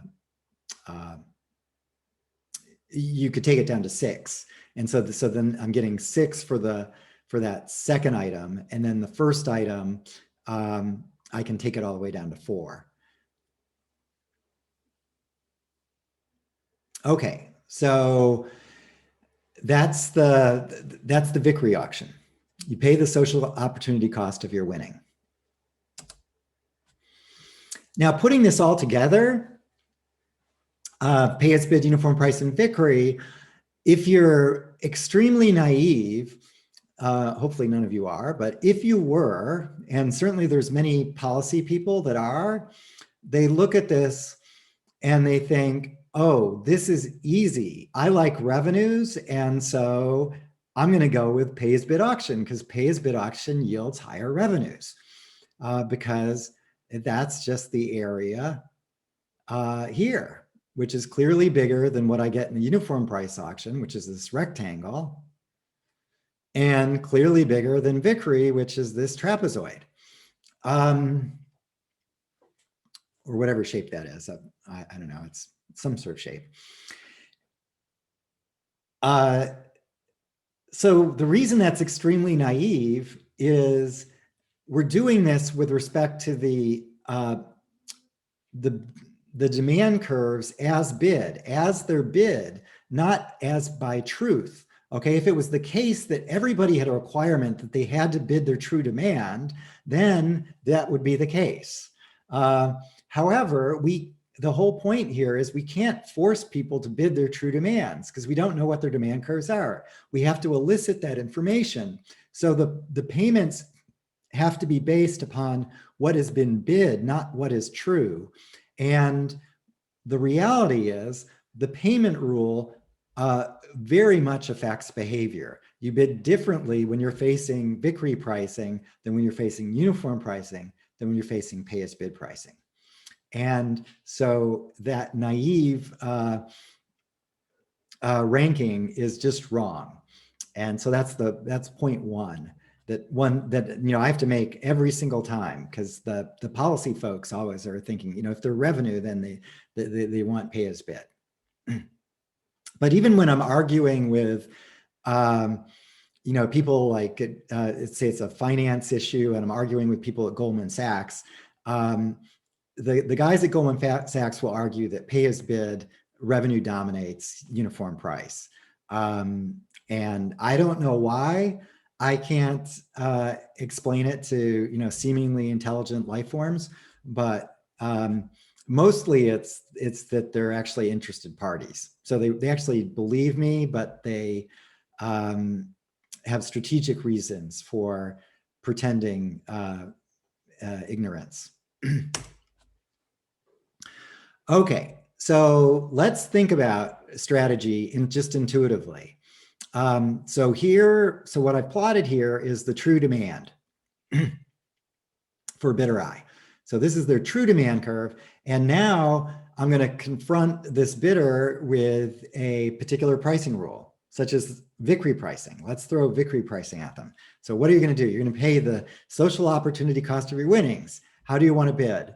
Well, I'll have to do a little bit of explaining, but I'll be able to explain to them that their bid function's only going to determine the quantity that they win, not the price that they pay. The price is going to be determined by the other guys. So there's no marginal incentive to distort your bid because of price impact. There is actually no price impact, except for the fact that because you're paying the social opportunity cost of your winnings, your incentives are completely aligned with social efficiency. And so what you want to do is maximize social welfare. And you do that by bidding the truth. So that's what happens in the Vickrey auction. They bid the truth. Okay, that was easy. And that's the beauty of Vickrey, is the strategy is so simple. You just bid the truth. It's strategy proof. The others are harder. So now the uniform price auction, you have to step back and think. And what you're going to want to do in the uniform price auction, well, for that little, if I'm just buying a teeny little bit, then actually I'm perfectly happy bidding my true marginal value. But as I get more and more quantity, I want to exercise market power. I am having price impact. Now, when I'm winning epsilon, I have no price impact. And so that's why I want to bid my true value. But then as the quantity I win grows, the price impact gets magnified, and that gives me a stronger and stronger incentive to bid less than my true value. And so what I want to do in the uniform price auction is something like this. Okay, it's going to be steeper than my true demand. And it's going to start at my marginal value at a quantity of 0. Okay, we'll show this more formally, but for now, I just want you to have the intuition. And quite frankly, the math for this is not that challenging. Okay, so now pay as bid. And pay as bid is really the hardest. And the reason pay as bid is so hard is, effectively what you want to do. I mean, let's just imagine a world where you actually know what the clearing price is going to be. So you're able to guess the clearing price perfectly. Then what do you want to do? You want to bid, let's say the clearing price is P naught. You want to bid the clearing price for all quantity until it hits your true demand, and then it doesn't matter. You can bid down here because this is all losing bids. But for all your winning bids, you want to bid the clearing price. And that's to a first order, that's what you want to do in the pay as bid auction. You want to guess the clearing price and bid as close to it as you feel comfortable. And so actually, I like renaming pay as bid. I like the pay as bid name because it's very clear about what's going on. But the alternative name that I like, which indicates the strategy, the strategic thinking that needs to go on, is guess the clearing price. So I call it sometimes the guess the clearing price auction, because that's what you want to do. So you figure out, well, I actually can't guess the clearing price perfectly, but this is a treasury auction. We've done it a lot. We do it every 2 weeks or once a month or whatever. And I know how the market fundamentals are shifting. And so I'm actually pretty confident that the clearing price is going to be in this little range. So then what's my bid curve look like? It's going to look like something like that, where here I bid a little bit higher at quantity 0 because all the quantity that I win, I'm making a huge profit. And so I want to make sure that I get this. So that's why I'm willing to bid the top end of the distribution of possible clearing prices. And then as I get more and more quantity, I want my profits are less. until the point where they turn all the way to 0, in which case I want to bid the truth. So that's the incentive in the pay as bid auction. And so as you can see, the bid functions are radically different. The true demand is the same in all cases, but the bids are quite different. And the form of misrepresentation is quite different. And that has important implications. So, for example, here for the uniform price, at low quantities, I bid the truth, but as quantities increase, I shade more and more and more. That is, the spread between truth and my bid gets larger and larger. And the same thing, and by contrast, rather, with the pay as bid auction, where I'm really distorting the most is at the small quantities, and then at very large quantities, I don't distort at all. So we've got quite different behavior. And not surprisingly, the implication of this is the revenue outcome is indeterminate. Sometimes Vickrey will yield the highest revenues. After all, the bidders, one thing is very clear in Vickrey, the bidders are bidding more aggressively. They're bidding closer to true demand. In fact, they're bidding exactly their true demand. So sometimes actually Vickrey performs very well in terms of revenues. Sometimes uniform price performs better. Sometimes pay as bid performs better. We can get any result we want.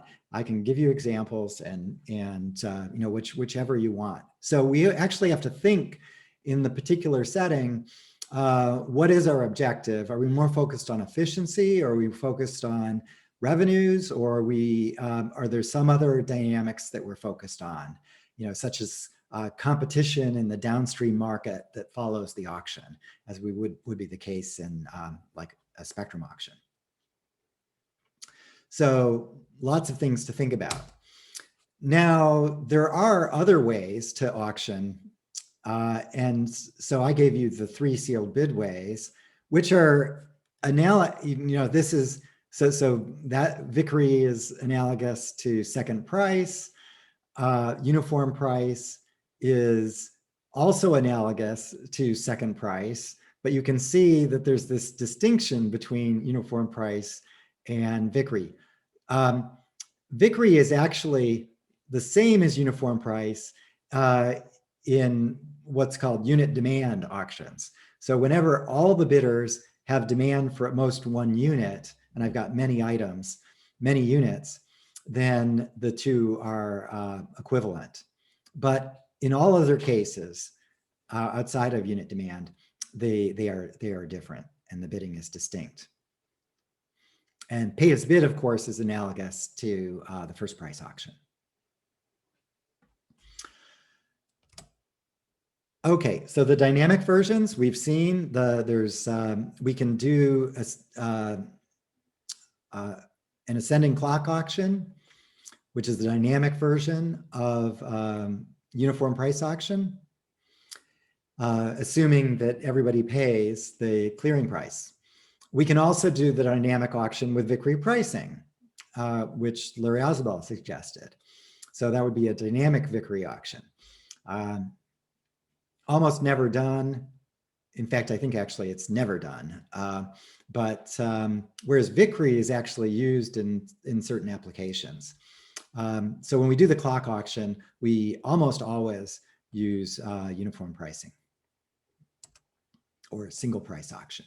So here's the picture. We start at a very low price. There's excess demand. Whoops. We raise the price in response, to that excess demand, and we stop at when supply and demand balance at this point right here. We no longer have, and as I said, the way we do this in practice is with discrete rounds, but we ask for bidders in every discrete round, whenever there's a price there's a price in increment as long as there's excess supply. And at every price increment, we ask them to express all changes in quantities between the prior price and the current clock price. And then we can find exact clearing and at P naught, or supply and demand balance. Okay, so then the dynamic version with Vickrey pricing, we do the exact same thing, but now I had to change the picture because of the non-anonymous prices. So I have to have the individual demand and the residual supply curve, and the price rises and nothing happens. And then we get to this point right here, which is sort of critical.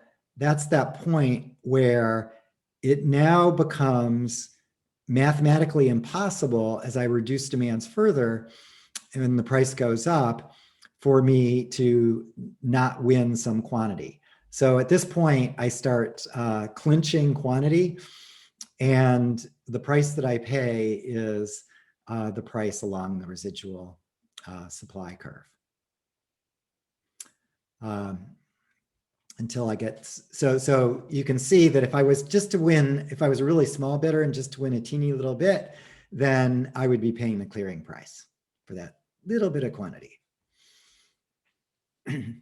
But here, this guy is getting, because he's a bigger bidder, he's getting these quantity discounts.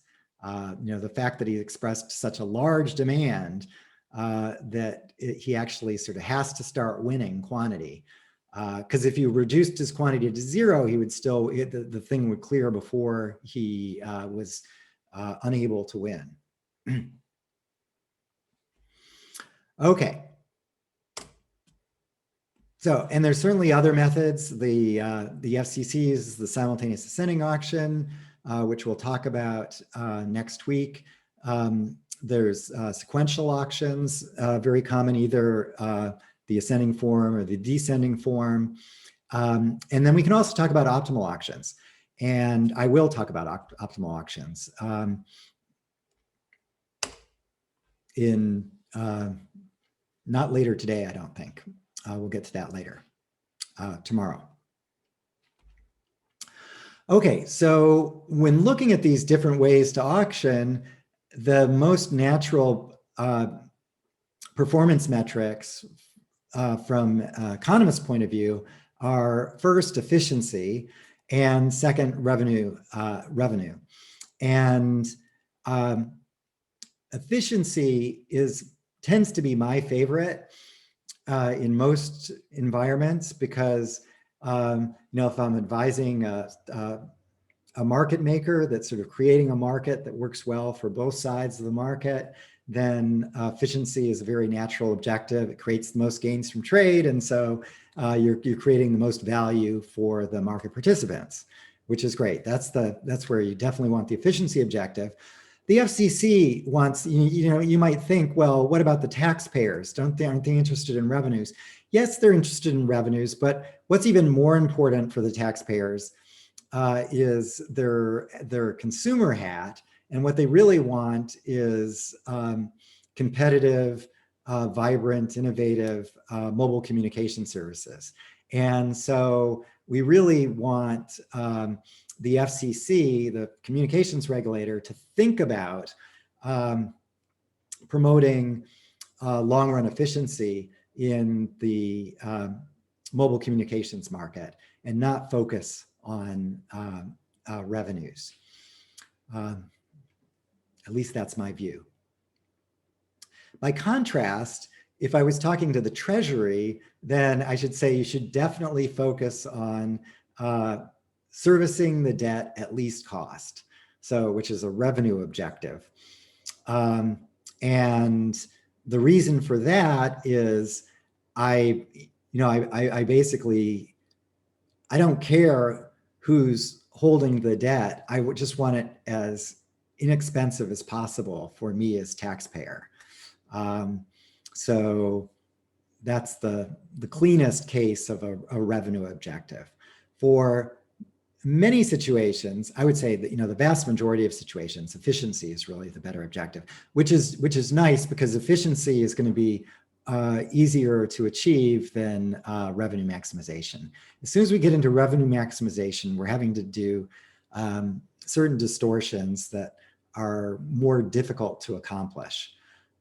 Whereas efficiency, we can get highly efficient mechanisms, reasonably easily. Often not perfect, as the bilateral trade Meyerson-Satterthwaite analysis shows, but we can do pretty darn well.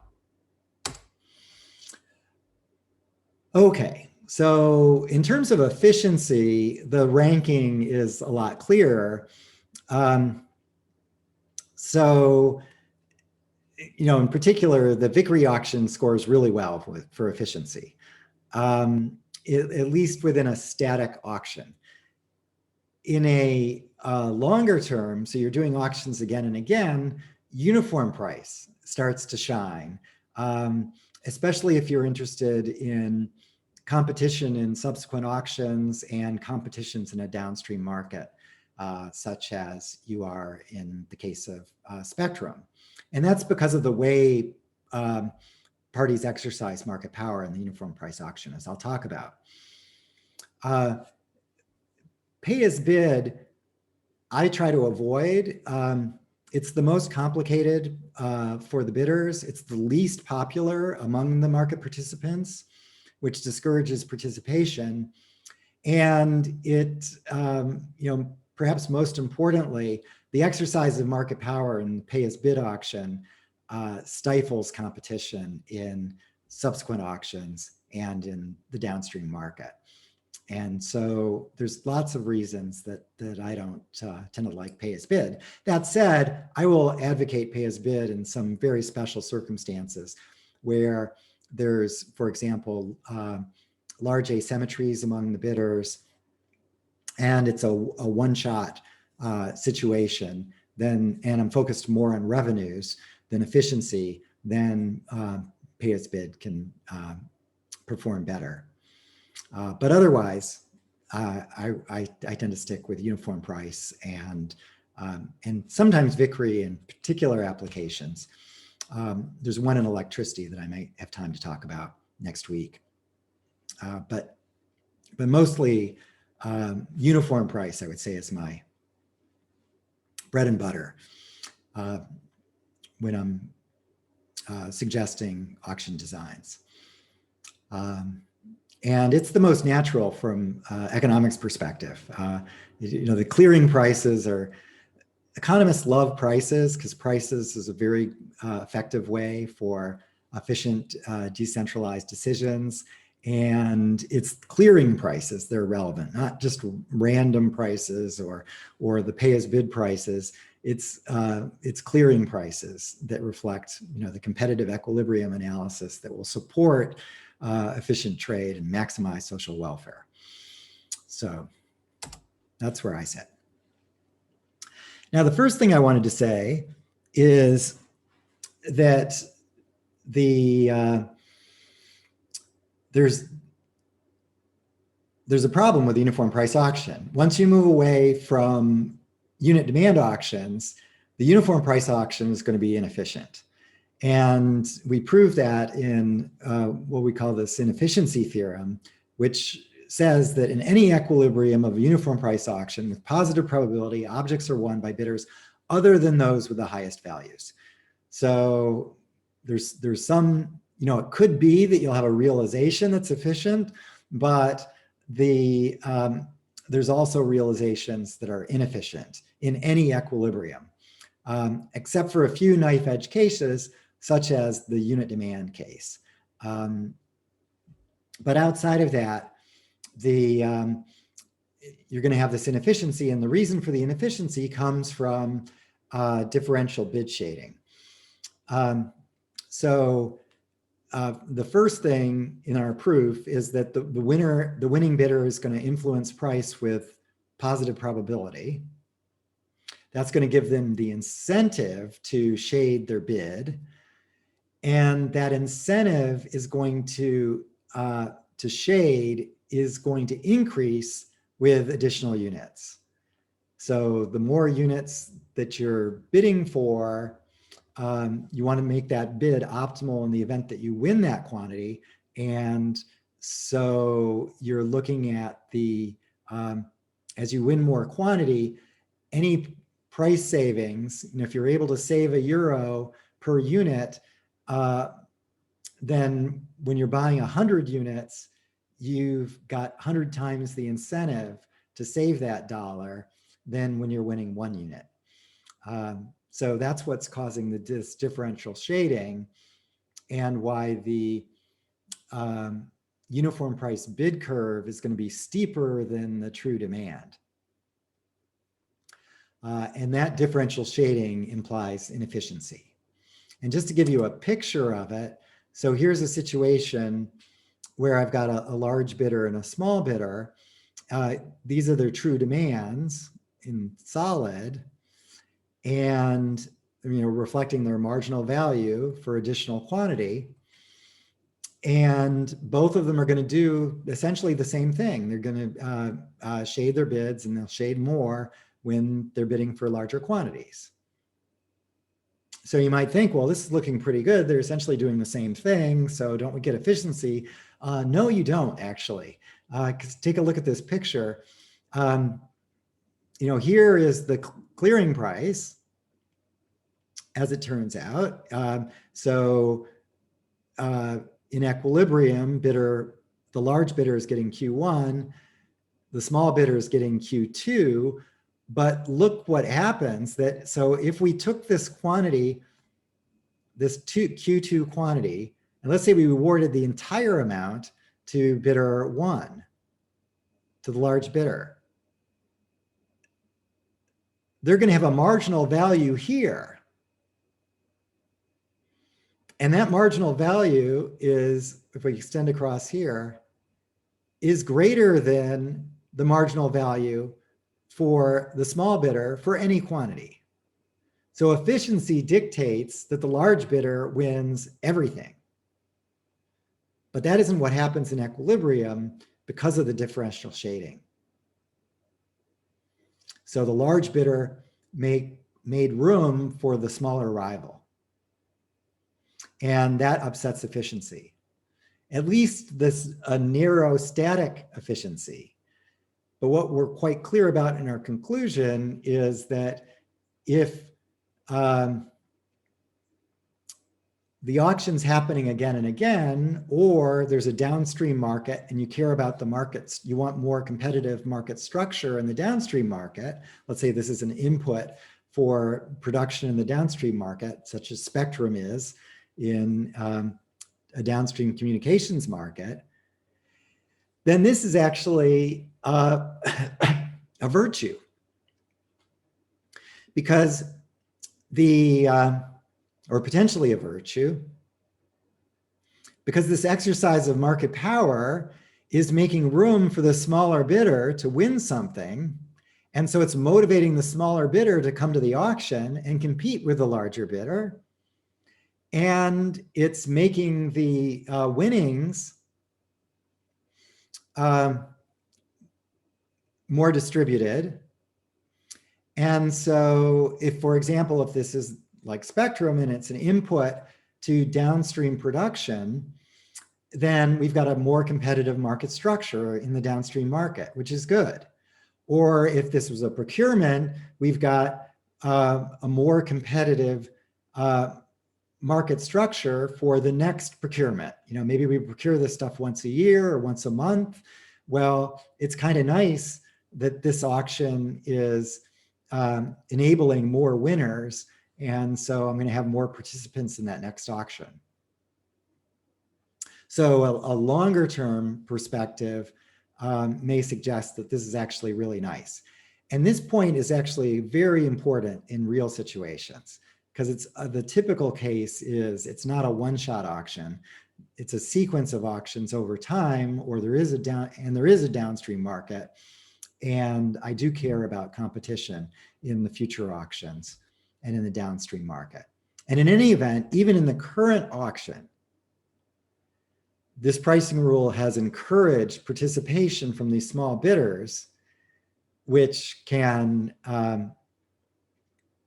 have make the auction market much more competitive. So you have to be very careful when looking at results and drawing policy conclusions, because the simple theory doesn't consider participation. It's assuming we've got these n bidders, that's fixed. Now what I want to do is maximize revenues or something.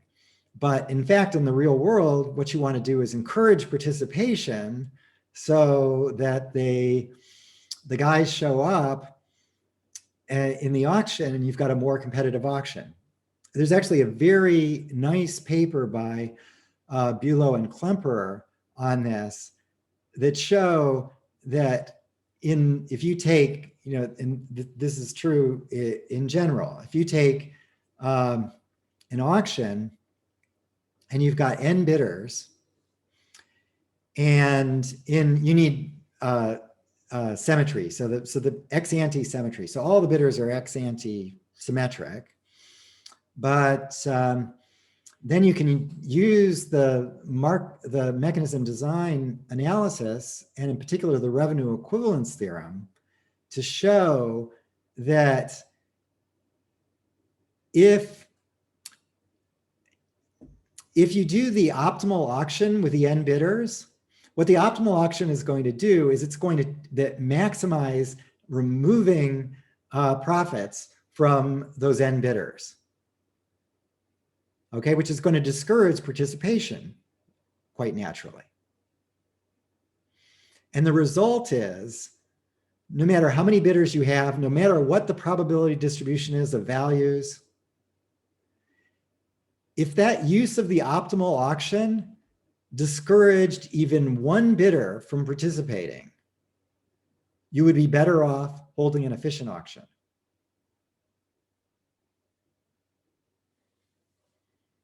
So, that's a very important point, and it also illustrates the value of, it illustrates a couple things for market design. One thing it illustrates is don't take your theory too seriously. So you shouldn't say, you want to maximize revenues. So here's a theorem that says that with n bidders, you set a reserve price here and do this auction, and that'll maximize revenues. And that's it. That's my advice. That's taking your theory way too seriously. First, your reserve price is based upon these probability distributions, which you're making up.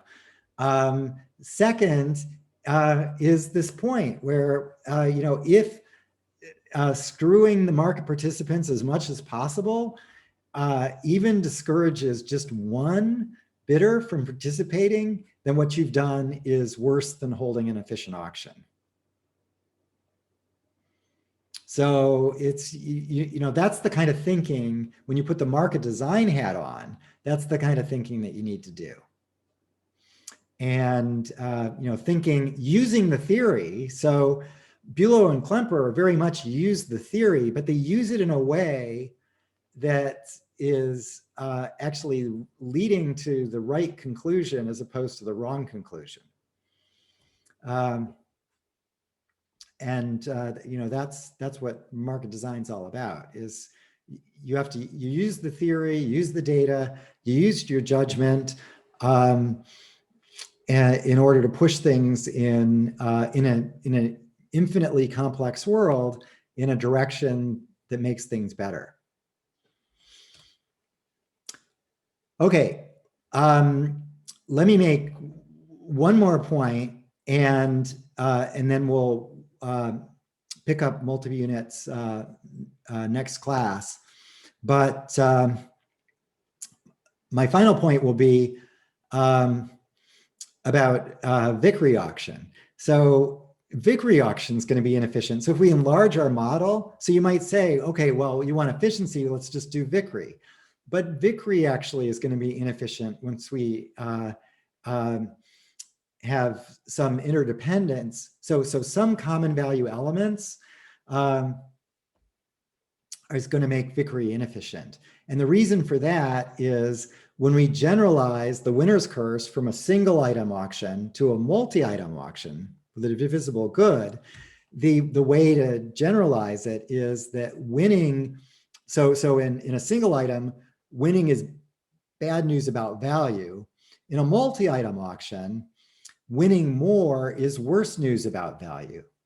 And remember, the big reason for shading in the Vickrey auction, once we have some common value elements, the big reason for shading is to take the bias out of your bids. And essentially, when you're winning more, you need to shade more in order to avoid the winner's curse. The winner's curse is going to grow. The bias in your estimate grows with the quantity that you win. And so again, we've got the differential shading that creates an inefficiency in the Vickrey auction.